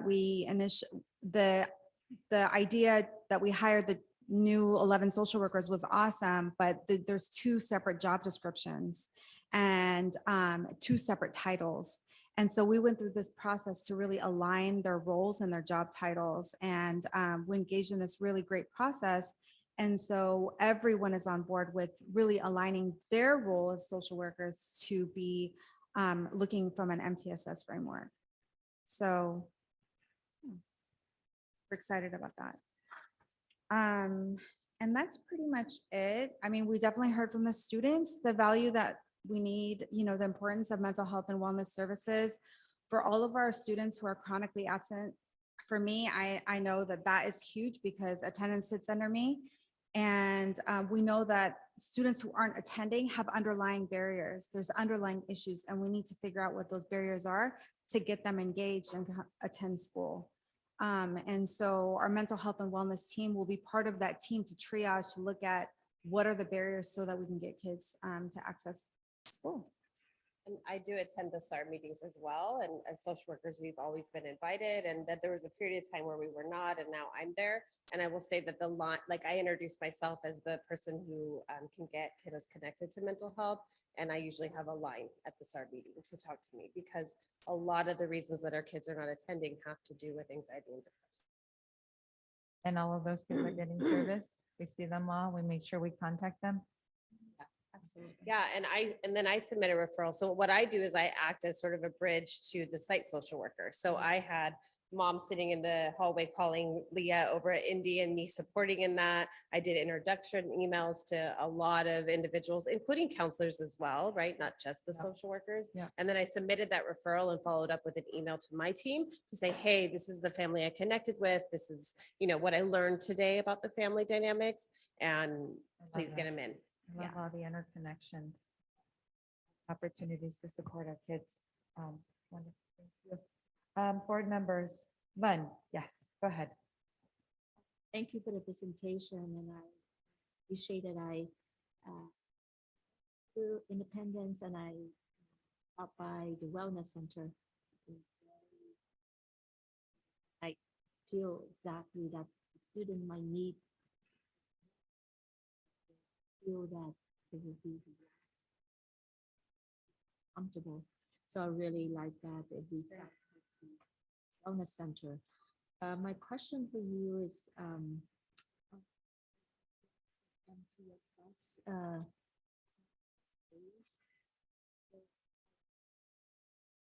for the coordination of services. Yeah, that page. Why the tier 2 that we have 6,900 hours when tier 3 only 6,500 hours? And that's it. Explain. Yeah, so our tier 2 services is usually they're in group settings. So we'll have in 1 hour, we could have 10 students or 8 students, right? So that's why I was saying that the goal is to actually increase our tier 1 and tier 2 so that we could reduce the tier 3. Yeah. So tier 2, you spend more time, or reduce on tier 3, but still like a 400 hours different from tier 2 and tier 3. Yeah, and I think the biggest piece being that distinction being that, like Miriam was saying, there would be 10 kiddos, let's say, in an anxiety group. So that 1 hour of tier 2 service represents a service to 10 kiddos, because tier 2 is the capture of group work. So really we are trying to, though, move away from a lot of individual therapy, because I will tell you, as a site social worker for 7 years, I did a lot of sessions. I was a therapist for a lot of kiddos. And so I think that the idea is that school is a fantastic place to get your needs met, but for kids that have really chronic mental health issues, school's not the right place for treatment, because we close in the summertime. And then what happens to the connection with my therapist, right? Or we're closed over break, and it's really hard to be at home with my family during Christmas break, but my therapist isn't there. And so really to treat anything that is chronic, and we refer out, because it's not best practice to be treating inside of the school. So that's really also the shift to more of a brief intervention, 6 to 8 week model, because if a kiddo needs more than 8 weeks, then we shouldn't be the person that's treating. And because we are so often pulled away from our work to do a crisis and risk assessment, I mean, it's wild. I know you guys have been out to our centers. I mean, I go out to see my social workers sometimes and I don't get to because they're in back-to-back crisis situations, right? And risk assessments. So us being the therapist is not really great for that reason either, because our schedules, unlike somebody that's at an agency and holds a caseload, our schedules can change every single day depending on what comes in that day. So really, we want to be mindful of getting kiddos the very best mental health treatment, and that may not be with us on site. So like from this school that we have more student like independence as well as Evergreen, we see many more problems, you know, from the student, vice versa with a smaller school like James Licks or, you know, Mount Pleasant. Well, I would say definitely schools that have a higher population of kiddos will have higher numbers of referrals usually. But then you have to think about you know, some of our small but necessary sites, those are our most needy kiddos, right? And so maybe every single one is having contact with the social worker at the site. So not necessarily, but I would say just if you wanted me to pull out numbers per site, I can email that to you. Yeah. Or all of you. See, yeah, I think that's good to see the whole picture, you know, from each school. Yeah, appreciate that. Questions? Would you mind going back to page 11, please? Can you help me walk me through one more time the service delivery report? I don't fully understand what it's the hours and how it's correlated. For example, maybe I'm reading it wrong, or perhaps you can just read me through the process. When I'm looking at unique members 705, and it's 6,900 and change number of hours. Does that mean 700 users use up 6,900 of the hours of the service we provided? Or what does that mean? Oh, that's a great question. And honestly, I think I don't even fully understand completely the way that Penelope synthesizes data. So I can absolutely get that answer for you, but I don't have, to be honest, I don't have it. What does this mean? Open at start at 10 and open at end 45. Help me understand what that means. So I pulled data for, as you can see, it started on August 1st, right? So at the time of August 1st as the start, that meant that there were 10 cases that were open at that time. Now, that could have meant that there was some contact going on that was then recorded, like summer contacts that were happening, right? Or that cases, so at that time, there were those 10 cases open. Right, so we started at 10, we added 62, we closed 27, and somehow we end up with 45 open. And that we use up 92 hours. Yeah, and I can respond, Member Doe. So it's similar to kind of how we report the suspensions. We have unique students and then we have total number of suspensions. So the unique members is the unique number of students that were, you know, entered into the data, but they could represent up to that number of events, meaning they came in for multiple events or for different reasons. Right, okay. So on tier 3 for intensive individuals, we provided 6,525 hours of therapy for 1,743 unique members, right? It could be, it's 1,700 different students, right? Like 1,750 students. Right, 43, yeah, okay. And this is service that we provided not through our partners. This is like direct service. This is, yeah, that we're doing the recording of Penelope. So my clinical team and our interns also, so they're included. So this is essentially just another way to show the triangle. It says where we started, given the beginning of the report, where we closed, the unique people, students that we serve. The events are the amount of times, and the hours are the total amount of hours for all of the events for all of those students. Right. And then also just acknowledging that we really want to have more time spent on tier one, right? Yes. More of those milieu interventions that are happening during the day. And our social workers are doing those things, right? Like they're definitely, I was out at Foothill. They had an event that was led by the social work team that was a resource fair. And the intern really was instrumental in planning that. So there's a lot of those types of things that are happening on campus that are mental health and wellness related. I know that the kiddo was talking about at Silver Creek, they did a little succulent planting activity at lunchtime. So there's those things that are going on, but I really think that we're going to be pushing our team to really have a shift, a paradigm shift in how we're serving kids from that model of therapy. And I do want to say that we mentioned before that the tier one services aren't necessarily being captured in this tool because this tool is new. And so a lot of social workers haven't even captured their services that they're providing in that tier one. That makes sense, because it would seem to be extremely low relatively to the Right. one-on-one service. Right. One would expect that the preventions, the tier one, to be significantly higher than all the other service even combined. Well, yes, I would still say that even though we haven't captured all of our tier one supports in this, through this platform, our tier three services hours are much higher than our tier one. So we are shifting that and wanting to do a lot more tier one services and tier two to reduce the number of tier three services. So are there overlapping hours? I mean, clearly somebody coming in, they may, you may capture them at tier one or tier two, but they may be graduated to tier three. How do you separate in this data report as someone moving from the different tier? So for every tier one event, say we do a school-wide health and wellness event, right? And there's a sign-up list and we capture how many kids signed up for it, we can input that.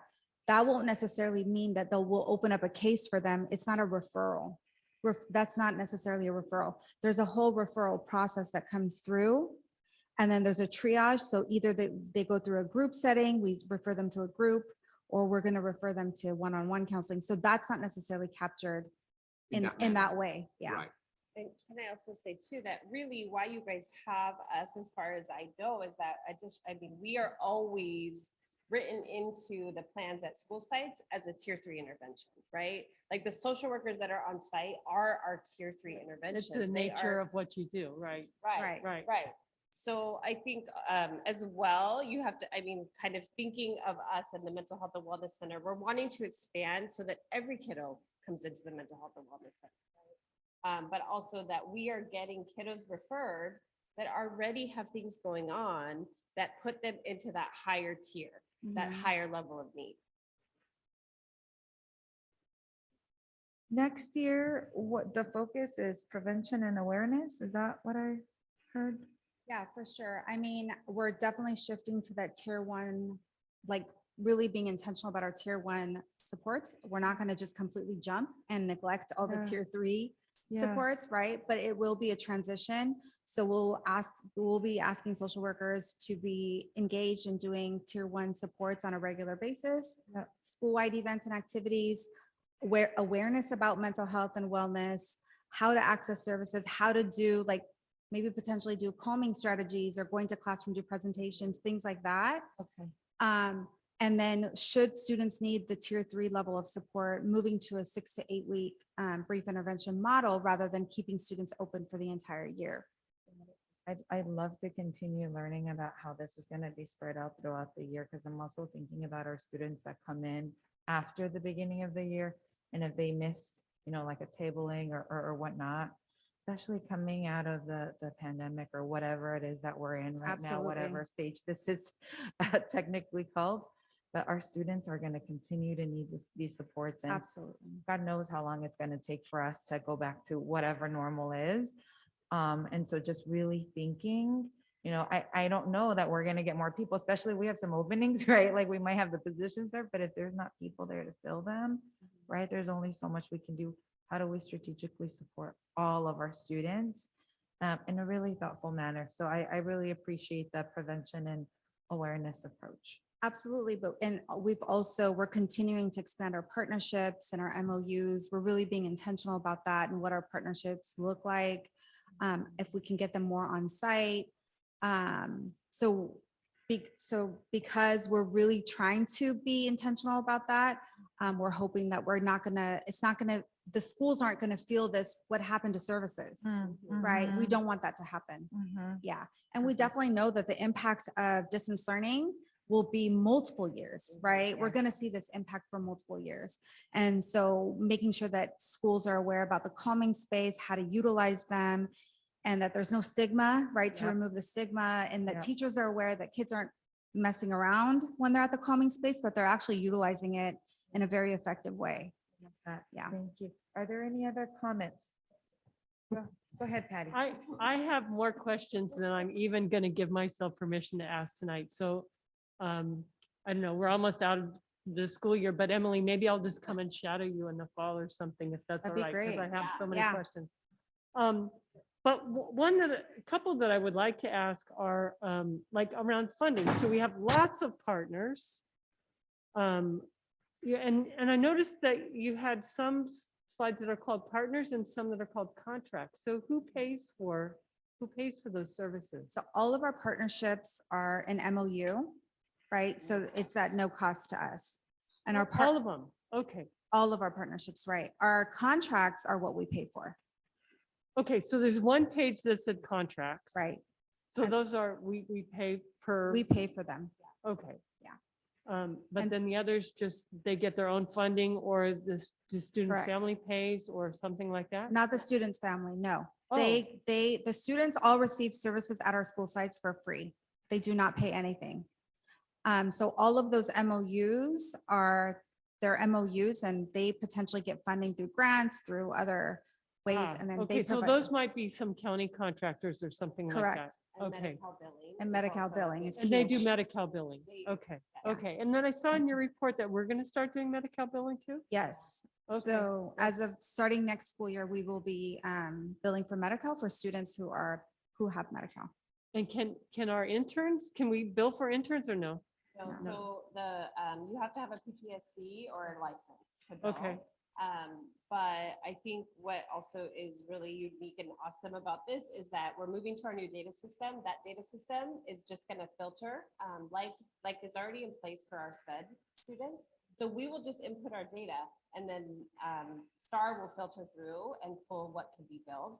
So it's not gonna be an extra ask of our team. Oh, good. Yes. So I'm excited about that. It's kind of an Same. automated thing. Once Yeah. the data needs to go in anyway, and then Right. it just, okay, great. And that'll be the platform that we'll be using to track mental health records. We'll keep mental health records in there rather than Penelope. Better next time. Awesome. Awesome. Wonderful. Madam President, I think we passed 10 p.m.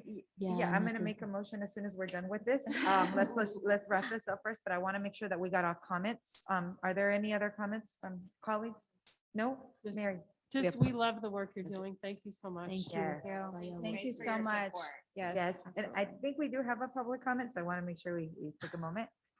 We have online public comment. Public comment from parent Mr. Larson. Our school needs more activities during lunch. Our school needs ideas to get students to break away from their cliques. I say to improve mental health.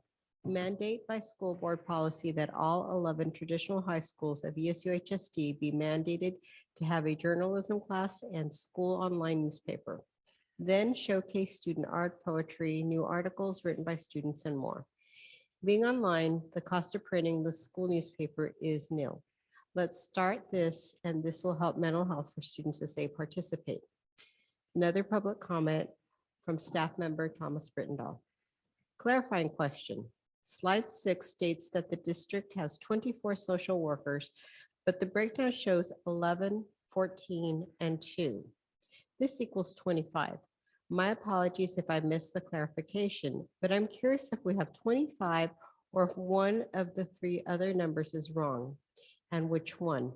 Another clarifying question. Slide 9 states that 2,588 referrals have been made through Aparu. On slide 10, it states that Referrals are at 3,878. Operu is a system that staff uses to make referrals. Where are the other referrals coming from? My apologies if this has been answered already. That is the end of online public comment. Okay, I'm happy to clarify. So we have a team of 28 social workers and 11 are licensed clinical social workers, 14 are associate clinical social workers. That means the other ones I didn't count because they're not licensed or working on their license. So that breakdown just relates to their status as licensed or working towards their license. So we still have a team of 28 social workers with 2 vacancies, hoping to have 2 more. And then in regards, Operu is just our calming space checkout form. So it is not our referral form. And that's where I think the distinction was not clear. And so Operu is just the checkout form for kiddos using the calming space. That doesn't mean they have a referral for services at all. Right. Wonderful. Thank Thanks, you. guys. Thank you so much. Okay, so it is past 10 PM. It is past 10 PM. Yes. We need to take a motion if we're going to choose to extend before and to what time, because we want to make sure that we Yep. hold ourselves in to make this No. as publicly, publicly available as possible. So we have consent and we have, but we do have one more presentation around the board policy. And can we get a time estimate of what that might mean? Pardon me, Go we have another public comment that snuck in at 12:01. Okay, It's brief. let's take it real quick. Give me 1 second to format it. Public comment from staff member Yvonne Gunter. Keep in mind that as much as we want to focus on tier 1 and tier 2, we have to triage and prioritize our students with safety concerns, suicide risk, child abuse, sexual assault, etc. At Piedmont this year, we have had over 300 tier 3 referrals. Each referral requires at least 1 hour of assessment and follow-up appointments. We need all the help that we can get. I look forward to seeing our partnerships grow. I would love for any board member to spend a day in the life of a social worker with me. That is the end of public comment under 12:01. Okay. Okay. All right, so what do we think? How long do we think we need? Associate Like, that's Superintendent up to Marquez you. is- An hour? I can name that tune in 15 minutes. Why don't- Depends on the I- question, so I think I can get it done in 15 minutes. Great, why don't we say not past 11? Can for I, everything? no, can I request that if we can end at 10:30, because I'm very tired. And this subject, 12.02 is very important. And I hope that, if we can postpone into the next meeting, because I'm at 10:30, my brain is dead right now. I'm tired. So I hope that, because we still have a couple more, business that we have to vote on. Yeah. And I just don't want to rush because, this presentation is very important. Yeah. So that's why I request to be postponed into the next meeting. I do just, if I may, I don't have a problem with that. I do just want to remind the board that on the June 6th, which is our next board meeting, that is the public hearing for the LCAP, which tends to be quite a lengthy presentation, as well as a few other presentations that I believe we have scheduled. As well as the budget presentation. Yeah, as so well. that, So okay. both June meetings will be quite meaty. Okay, great. So why don't we do this? This is my proposal. Let's say no longer than 11. Then I hear you say 10:30. We will try to push as close to 10:30 as possible, but really like set that tone because I don't want us to stop and then have to do another motion. So we have a lot of big items coming up that we need to move forward and give them their time. Is that okay with folks? Well, I have no choice. Yeah. I have no choice, but, well, if everyone want to It stay. depends this is a very important subject. This I is mean, this very is not something important we want to take subject, lightly. yes. And I just want to take a bit more time instead of rushing, because here's till 25 minutes. And we still have some, some comments. It's probably going to drag. We don't have a lot of comments, Vaughn, and we're almost close to consent. We have, So we have what- this one presentation and then the rest is pretty It's like straightforward and consent. super, And like, just as a reminder, this is a second reading.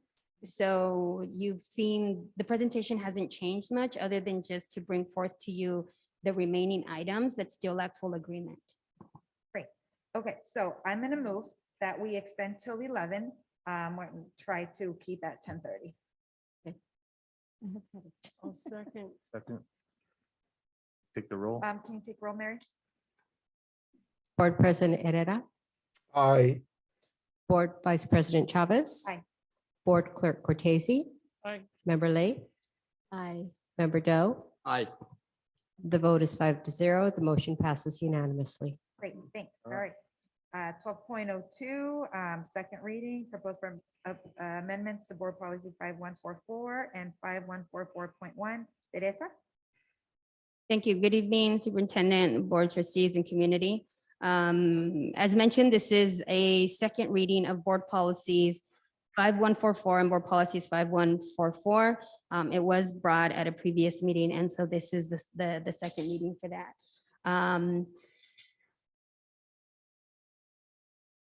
As Mr. Vanderzee pulls up the presentation, many of the initial slides you've seen through, so I'll ask him to pretty much just to skip through, just reminding the board that the policy is part of that systems response that is going to get us to be able to get to that goal of equitable communities, as well as that graduate profile and our promise to our community of graduating our students college and career ready.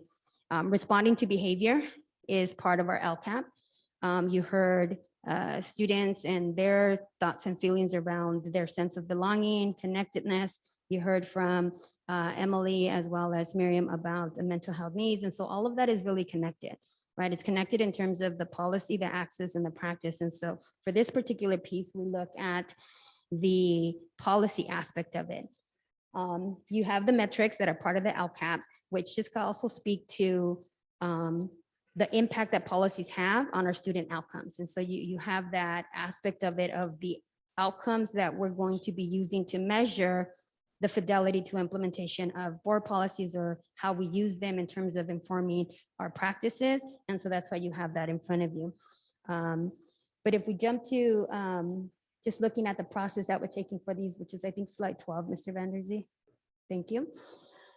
As brought to you before, I mentioned that this has been a collaborative effort between district leadership, the Office for Civil Rights, and our Eastside Teachers Association bargaining unit leadership.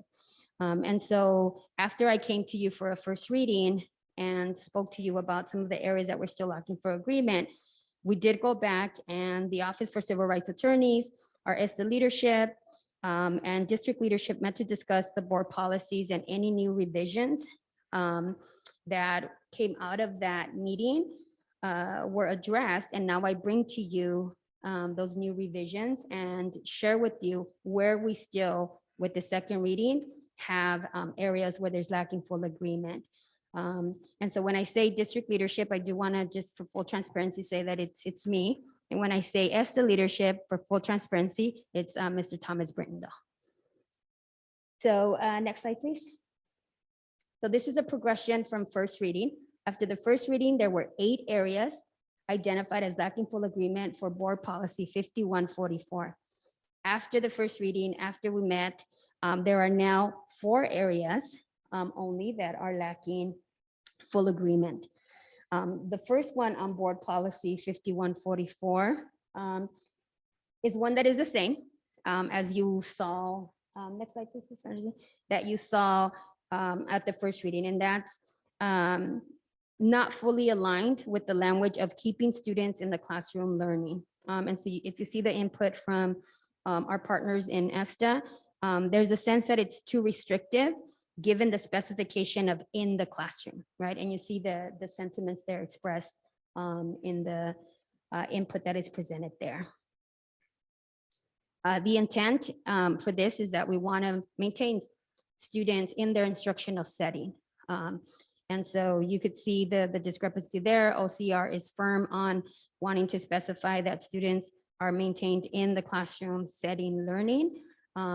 And again, this is just for us to work on, I believe, trusting the process and developing trust between site administration and teachers, in that if there is a need to remove a student from the classroom, that will happen because the student is interrupting the learning not only for himself but for others, and that at that moment that may not be the appropriate place for that student. And so I think it's for me, I see this as us working together to be able to reach a point where we can trust that we recognize the intent of this, but we also recognize that there may be that occasion and opportunity for us to have to remove the student. The next area is when you look at the whole aspect of this part of using exclusionary discipline and kind of the parameters for when you can use exclusionary discipline. And so the disagreement here, or the area where there's lacking full agreement, is with the and in that statement, where you have to, I guess, have the condition of both as opposed to or, is the sentiment here. And so there's a sense, I believe, from our partners in ESTA about the rigidity that this does, and not, having to be both conditions met versus one or the other. The other area where there's lacking agreement, it's pretty similar, actually. It's the exact same language. You'll notice that a lot of the language repeats itself. And so it's the same and, right? But here in this one, I do want to point out that it's the continuing danger. And so the feeling here is that it should just be a danger as opposed to a continuing danger, to demonstrate the progression, and that, again, right, the rigidity or the sentiment that there may be micromanaging on the part. But again, right, how do we work collaboratively to look at the intent of overall, what are we trying to build? Really honing back to our equitable communities statement of, if we're trying to build this, what is going to allow us to do that, and just kind of redeveloping or rebuilding that trust that we're going to be supportive of the needs of the student, as well as supportive of the needs of the entire classroom setting and the teacher. And then finally, for this area 4, where there's lacking agreement, is around the word equitable. And you could see there the input from our partners is that if the goal is simply to be non-discriminatory, the feeling would be that the use of the words fairly and impartially would be a better choice than to use the word equitable. In my assessment of this, after reading it, I do think that in this sense, the word equitable is in line with fairly and impartially. But again, this is where OCR is in terms of them wanting to make sure that this is the word. But for me, the way I read it, the intent is exactly what the input has been used, which is fairly and impartially, when you read it kind of holistically. So I'm in agreement that it is the intent of it meaning fairly and impartially, but it's just, I guess, the use of the word equitable here that it may get misinterpreted to mean other things in this area. But the way I read it, it's in alignment with it being non-discriminatory, fairly, and impartially. So that's BP 5144. And Board Policy 5144.1. After the first reading, there were 7 areas that were identified. For the second reading, there are still 7, but I want you to note that it's not necessarily the same 7. After meeting with OCR and after reviewing it with a little bit more depth, there were some few other areas that surfaced in regard to this, but you'll see a lot of them are actually exactly the same language as in 5144, because they're very similar policies. So I won't go through each one, but you could see here again, keeping students in the classroom learning, the use of the word and in the same places, a continuing danger, again, and in a continuing danger, again, the word equitable, for area 4, and again, and in continuing danger, and then, and again, I think is the 6th, and then the last one, which I will point out because this is different, is the word of suspended, adding no student shall be suspended or expelled for disruption or willful defiance in this area. And you could see that the input from our partners really look at it from a limiting place, from a sense of are we tying our hands and saying we're not going to be able to suspend for certain areas? And I think the big question here with Ed Code and the direction that Ed Code is moving around suspensions for willful defiance and willful defiance, they've already established that you can suspend in grades K through 8. It hasn't moved to the high school officially in Ed Code, but I think this was the intent of OCR, that them wanting to move in the direction of not suspending for what is considered disruption or willful defiance. And so really it becomes, how are we defining disruption and willful defiance, and what can we suspend for in this particular area? So really, even though I say there's 7 areas, you can see that there's an overlap. And so really, if we had to assess and look at numbers, it's a lot less in terms of what is still lacking full agreement. And so finally, I'll say that after meeting with the Office for Civil Rights, the attorneys, this is the language that they are willing to accept. This has been in review for over a year, and it meets the requirements of the agreement that we signed some years ago with the Office for Civil Rights. And so I bring this forth to you for as a second reading, and the recommendation is to receive and adopt the second reading of these 2 policies. Thank you. Do we have any board comment? Any public comments? Yes, we do have an online. No, we do not under this item. Not under this item. Okay. Board colleagues, any comments, questions?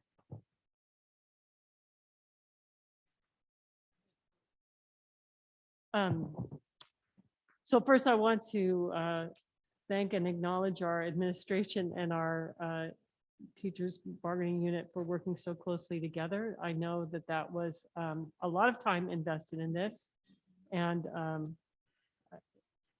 to get the number of agreements down to basically 4. I mean, there's a lot of redundancy, but the really I think says a lot about your commitment to each other. I'm going to go ahead and move approval of the staff recommendation. And I just wanted to super quickly explain why I read all of the comments from the Esther leadership, and I understand where it's coming from, and yet I also see sort of why the language, I think why OCR is insisting on the language the way it is. So for example, keeping students in the classroom learning, I think there's, as the Esther leadership points out, that creates like they use the word dilemma. I would say it's tension, but I think that tension's important, right? Because you're not saying, the goal is to avoid exclusion, right? And so if they're not in a classroom, by definition, it's an exclusion. It's almost like the definition of separate but equal. If it's separate, it's not equal. That was the ruling, right? So I think that's important to leave that language in.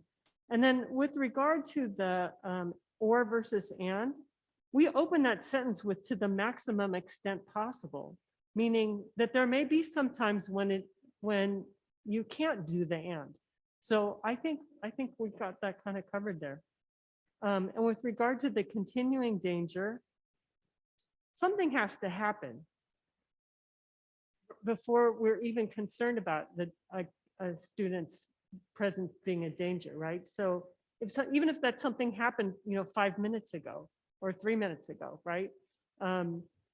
Without a continuing danger, I think all you're left with is a potential danger, and that is a very slippery slope. I think there's just too open to interpretation there. So, and then the word equitable, I think, when we look at MTSS, I think we do need to look at that, that some students are going to need different types of interventions. So that's my motion, and again, thank you to everybody who got us to this point. Fun? I was wondering about the term when you mentioned about continuing danger, and we will follow California Ed Code. Well, if you had put me on the shoes of the teachers, if the teacher feel threatening, that the student still, gonna give, some of behavior that really threatening the teachers, must mean then the teacher will feel uncomfortable to deal with that student. So I was wondering what ad code would kind of protect teachers or gonna protect the student. Could you help me clarify that? Yeah, so there is ed code that states that a teacher can suspend from their classroom for up to 2 days. They have that right. So if a teacher feels that the most appropriate response for whatever the student behavior currently is in that class is to remove the student from that classroom, they have that right per ed code. So they have the right to move To the student suspend to the another. kid, to Okay. suspend them from their class, which means an administrator usually comes in and picks them up. The student may be in the library, they may be in the front office, but that particular teacher for that period, if they so feel that the behavior exhibited, that the appropriate response is to remove the student from the classroom, ed code says that a teacher is allowed to do that with some conditions. They do have to make sure that at some point they have a parent conference as soon as possible to explain to the parents why the student was removed from the classroom. But a teacher through ed code can suspend a student for up to 2 days from their classroom. So the policy still gonna have to follow with the ad code. Yes, we correct? have to, the policy is aligned to ed code. Okay, yeah, I just want to make sure because, some behavior of the student might not, really look good when they're threatening the teachers and sometimes the teacher could not, teach the other student, but really disrupted, the classroom. And one question I want to ask you is expel for disruption or willful defiance. So could you explain me some example, when did we expel for disruption or a willful defiance? Yeah, so that's part of the problem, that there is no defining disruption or willful defiance is very subjective. And that's why the move in ed code to, at least in K through 8, to remove that as a possibility for suspension or expulsion, that's where the direction that it's going, because it can be so subjective. What I may see as a disruption may be different from what you see as a disruption, but there are some set ones that are identified through the 48900 ed code that specifically say you can definitely suspend for these, and then there's some that are mandated that we need to suspend and move for expulsion. You're all very familiar with the expulsion process. You have in closed session interacted with expulsions that we have brought forth. And so there are very clear student actions that require us to actually move into suspension followed by expulsion. A weapon is the easiest one that I could think of in terms of actually brandishing or having a firearm. So there are set student behaviors that would necessitate us to suspend and or potentially move forward with expulsion. What the intent of this is to minimize the subjectivity of what we're calling disruption or willful defiance. Currently, some of the things within the 48900 Ks that exist as part of what is defined as disruption or willful defiance, and I think Thomas even lists those here, is continuously speaking out of turn or disrupting others. Is that something we want to suspend or expel for? Right? Academic integrity, cheating. Is that something that we necessarily want to, is the appropriate response to that student action, suspension or in that particular case? So, I think that's where the direction of legislation is going, so that it's not subjective in terms of the response that we're providing. So when a student uses bad language in the classroom, help me understand that. So how's the teacher, will talk with the student, and if the student kept using the bad language or probably act, in a different way or disrupt the classroom, how does the policy will protect student as well as protect the teachers? Well, the student protection is that we have due process. We have board policy and ed code that protects and that says this is what the actions you can take. And I think if you go back, that's where a lot of the language is other means of correction, right? So a kid uses a curse word in the classroom. Depending all the other context, if the kid come in, is he upset? What happened? I think there's a lot that goes into it. It's not just the kid said the F word, and so now the immediate response is this, right? I think there's a lot of context that has to be looked at in that situation. But again, the teacher by ed code has a right, if they so feel, to remove the student from the classroom. And so at any point, they can do that, given, of course, that they have a conversation with the families and that there's some follow-up. Because I think the other piece too is that you heard the students present. You heard what their needs were in terms of what they're trying to do to feel more welcomed at their school sites. You heard from the mental health presentation of what we're experiencing. So to just in black and white say, a kid cussed, therefore you're gonna be suspended, we can't do that, right? We're dealing with humans. We're dealing with humans that come with them with a variety of emotions, with a lot of stories. You heard the kids. If you only knew my story. And so a lot of times, if I come in and I'm pissed off and my only response or behavior is to cuss, right? I may not necessarily be cussing at you. I am cussing at whatever is making me angry, right? And so the response is going to be based on whatever that context is, right? If some teachers in that moment feel right now, that is a trigger to me and I can't respond appropriately, yes, let's remove that kid from the classroom because we don't want it to escalate. So we have the advisors then to come into support. We have, the resources you heard that we can able to provide, but I think we have to look at it from the bigger picture and the bigger context of, are we creating welcoming environments within our classrooms, within our schools, so that a kid can come in and they understand what those expected behaviors are, and that then the adults in the system can positively respond to the needs that they're bringing, that sometimes it could mean that a kid in that moment is gonna say, F you, Ms. Marquez, and that I can't take that personally because I have to figure out what is happening within the context of the kid and not just say, well, F you back, and now you're gonna be suspended because you said F you to me. Thank you. That's all I have. Okay, Mr. Doe, any questions, comments?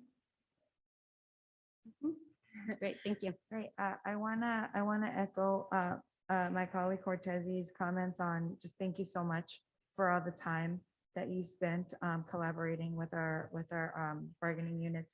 It's really important, especially if these are things that we're hoping that they're going to be executing on, that they understand, that they're as aligned as possible. And it's very clear that there was a long process to work together. So thank you for that. I do have one question. Yeah, and actually before you do, I just do want to say something else, that all of this is connected to just the ongoing work that we're doing and all the pieces. This is not in isolation, right? Yes. Even when you go back to the recent school climate session that we just had, that, there is an urgency in certain situations to respond with immediacy. And we're not saying that we don't have to do that. What we're saying is that how do we put the conditions in place in our system systemically so that then we have the policy that's going to open up the access or remove those barriers, so that then we can put in place those practices that are going to be in support of students and staff, right? So that staff doesn't have to feel that there's no help and I don't have accountability for the students. No, we want the accountability, but we want the accountability with added supports and resources for the students. Yes, building the capacity. Yes.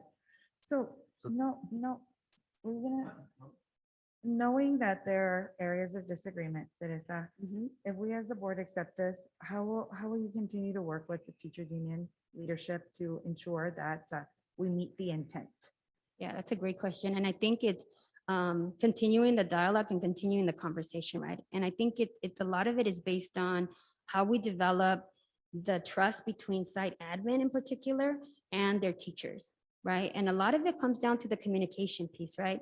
One thing that I learned, and I'll be honest, the hard way when I was a principal, right, is a kid reacts in a certain way, right? The teacher and the kid are emotionally invested with each other.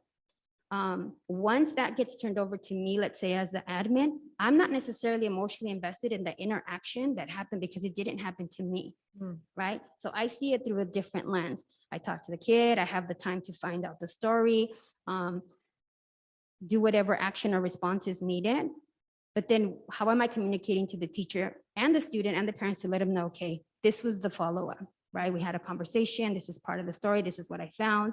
The kid's going to, serve detention or whatever their response may be, or I made a referral to a mental health support, but kind of closing that loop of communication with the teacher and being able to put in place some restorative practices to when if harm was done, how do we repair that harm so that then there's that reentry piece of it. A lot of it, I think, is just like transparency, right? Like being open to saying, hey, Tom is saying, hey, Teresa, some of this language, I'm feeling that it's going to be micromanaging, rigidity, it's going to be this. And it's like, okay, so how do we ensure that you can trust us?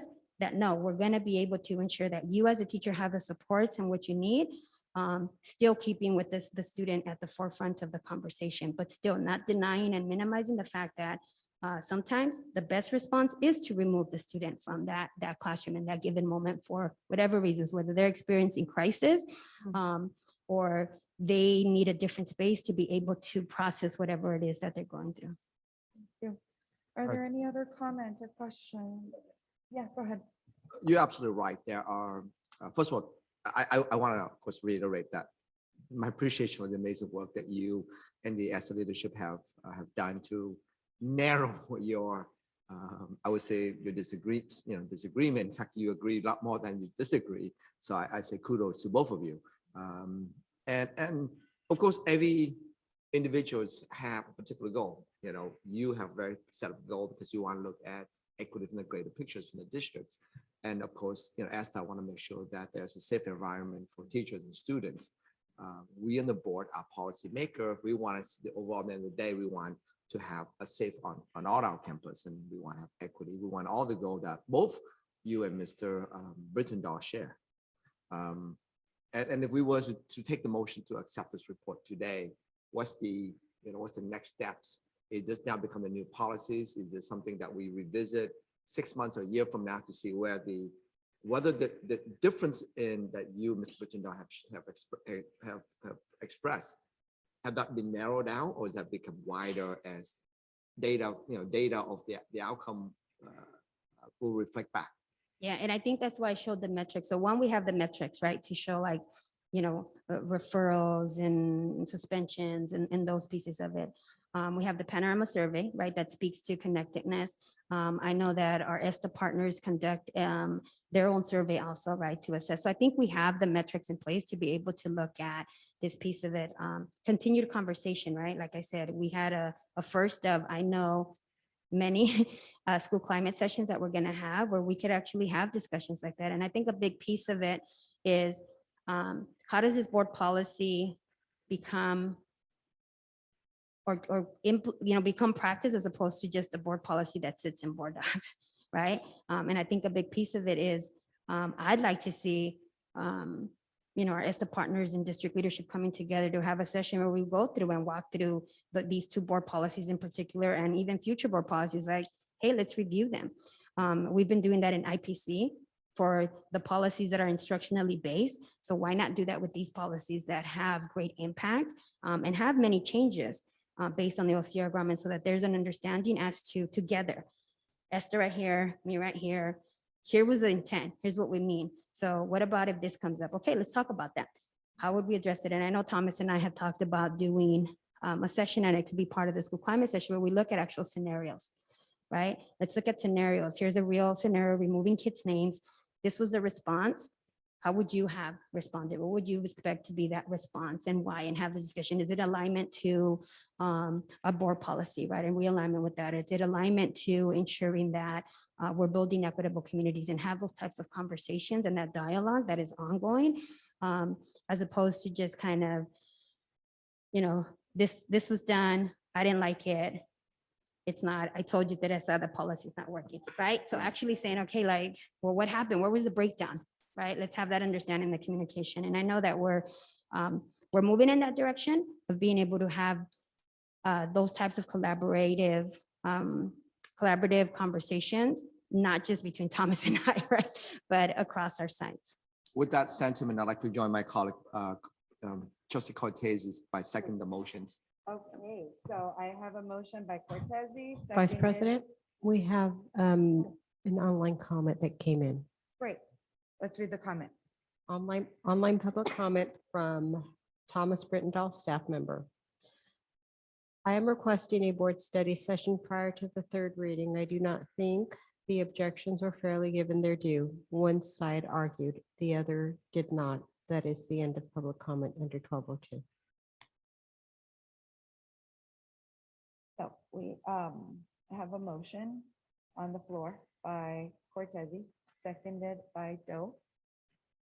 Mary, can you call the vote? Board President Herrera, Aye. Board Vice President Chavez. Aye. Board Clerk Cortese. Aye. Member Lay. Member Doe. Aye. The vote is 5-0. The motion passes unanimously. Thank you. Okay, so that is item 12.02, 12.03, and I want to recognize this 12:47, we said 11. So Teresa, I think this is you also. This is a standard item just to allow for our continued participation in athletics with CIF. Great. Do we have Approval. Second. do we have any comments? No. No. Great. Okay, so move for approval. Manuel, seconded by Doe. Mary, will you call vote? Board President Herrera, Aye. Board Vice President Chavez. Aye. Board Clerk Cortese. Aye. Member Lay. Aye. Member Doe. Aye. The vote is 5-0. The motion passes unanimously. Great. We have nothing under 14, 15. Go ahead. 1301, Yes, 1501. 1301. Oh, my goodness. Sorry, 1301. Do we have any board comment? I mean, any comments? We have online public comment. Okay. Public comment from parent Mr. Larson. I ask the board members to not approve any of these monies. All presented monies must come with a proposed invoice of where the monies go. Your school board members have no accountability in how monies are spent. Too vague of buckets are being used. The school board needs someone to audit each of these contracts to send to ESUHSD what the amounts are used for in ways that are understandable. For example, if a service is, say, $130,000, then some kind of breakdown of the amount of days, the type of services, the amount of students served outside schools often need to be provided to the school board so that a more diligent review of spending can be possible to oversee. We must no longer do things the way we have for years past. We need Ron Willihan to help design better overview of spending. That is the end of 1301 online. Are there any other comments for 1301? Okay, moved by Patty, seconded by Doe. Can you call the vote, Mary? Board President Herrera, Aye. Board Vice President Chavez. Aye. Board Clerk Cortese. Aye. Member Lay. Aye. Member Doe. Aye. The vote is 5-0. The motion passes unanimously.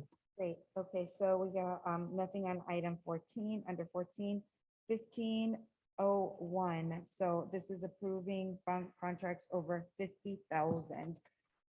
Do we have any comments? No. Great. Do I have a motion? Moved by Doe. Do I have a second? Second. Seconded by Cortez to Herrera. Okay, can you call vote? Board President Herrera, Aye. Board Vice President Chavez. Aye. Board Clerk Cortese. Aye. Member Lay. Aye. Member Doe. Aye. The vote is 5-0. The motion passes unanimously. Thank you. All right, now we are on to consent calendar. Do we have any comments for consent calendar? We have online public comment for items 1801 and 1802. Move for approval of the consent calendar with the exception of the two items that were just mentioned. Second. And so moved by Herrera and seconded by Lay. Can we call vote? Board President Herrera, Aye. Board Vice President Chavez. Aye. Board Clerk Cortese. Aye. Member Lay. Aye. Member Doe. Aye. The vote is 5-0. The motion passes unanimously. Okay, so can we go to 1801? Yes. Comment? Public comment from parent Mr. Larson. We see that the food given to students has been continually underestimated by lots of monies. So we must figure out if the government pays for this or if this money comes out of our general funds. If it is pulled from general fund, we must stop providing unlimited free food to all students. Some or many of the students come from wealthy families and can pay monies for their lunches. This needs to be discussed by the school board. That is the end of comment under 1801. Any, Move for approval of this item. Yeah, this is a state mandate, so. Great. Second. okay, so moved by Herrera, did you second? Seconded by Doe. Can you call the vote, Mary? Board President Herrera, Aye. Board Vice President Chavez. Aye. Board Clerk Cortese, Aye. Board Member Lay, Aye. Board Member Doe. The vote is 5-0. The motion passes unanimously. Great, so now 1802. Public comment from Mr. Larson. We need the school board to create a policy that credit cards are not to be used for free lunches for adults or students. We must instead have the school plan and contact the kitchen of the school district and have the kitchen make good, delicious food. And we pay the ESUHSD kitchen. Did you board members look at the credit card purchases? Antipasto's Deli, $239. Panera Bread, $252. Panera Bread Catering for schools, over $2,000. Facebook and Google Ads. What for? Why do we pay monies for this? We must get in the habit of finding ways to make catering in-house rather than spending for outside companies. That is the end of online public comment under 1802. Have a motion on the floor? By Doe? Seconded by Lay. Can we call the vote? Board President Herrera, Aye. Board Vice President Chavez, Aye. Board Clerk Cortese, Aye. Member Lay, Aye. Member Doe. Aye. The vote is 5-0. The motion passes unanimously. Great, okay, there's nothing under 2101. Let's go to 2201, an opportunity for Board of Trustees to request future agenda items. Anyone? No, okay. So there's no motion for this piece, right? Okay, great. Then we see future agenda items there. I think that's it. Wait, where's 20 oh, gosh. 23. Any comments? So let's start with Manuel, colleague Manuel Herrera. Do you have any comments? Yes, it may be helpful for us to offer a briefing regarding the history of our facilities bond program and its projects and expenditures and so on. Just offer it for CSEA leaders and anyone else who wants to have a better understanding, so that the district going yet again to the voters for additional funding can be understood. Yeah, I think that might be helpful to offer it. People may not take up on it, but it would help. Thank you, Mr. Herrera. I will start to my right, Trustee Lake. I would like to say that despite my busy schedule, I attend a mock interview yesterday at Independence under the leadership of teacher William Stateman. And I saw a former student, a governing board representative, Bruce Nguyen. He also attended and he will say hi to everyone. Mr. William Stateman did a wonderful job, and I met a lot of students as well as other representatives from different company. And I want to say thank you to the principal of Andrew Hill that accommodate me with Mary Gillen for the honor night at Andrew Hill, because I forgot to sign up, but that is one of my grannies who got the honor night yesterday. So thank you. Of course. Cortese? No comments. No? No comment. Good night, everyone. No comment on my end either. Paula is no longer here. Superintendent?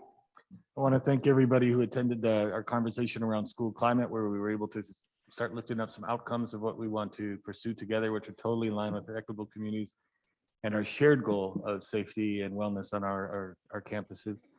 And I also just want to recognize that, shoot, the next time we meet, the school year will have concluded.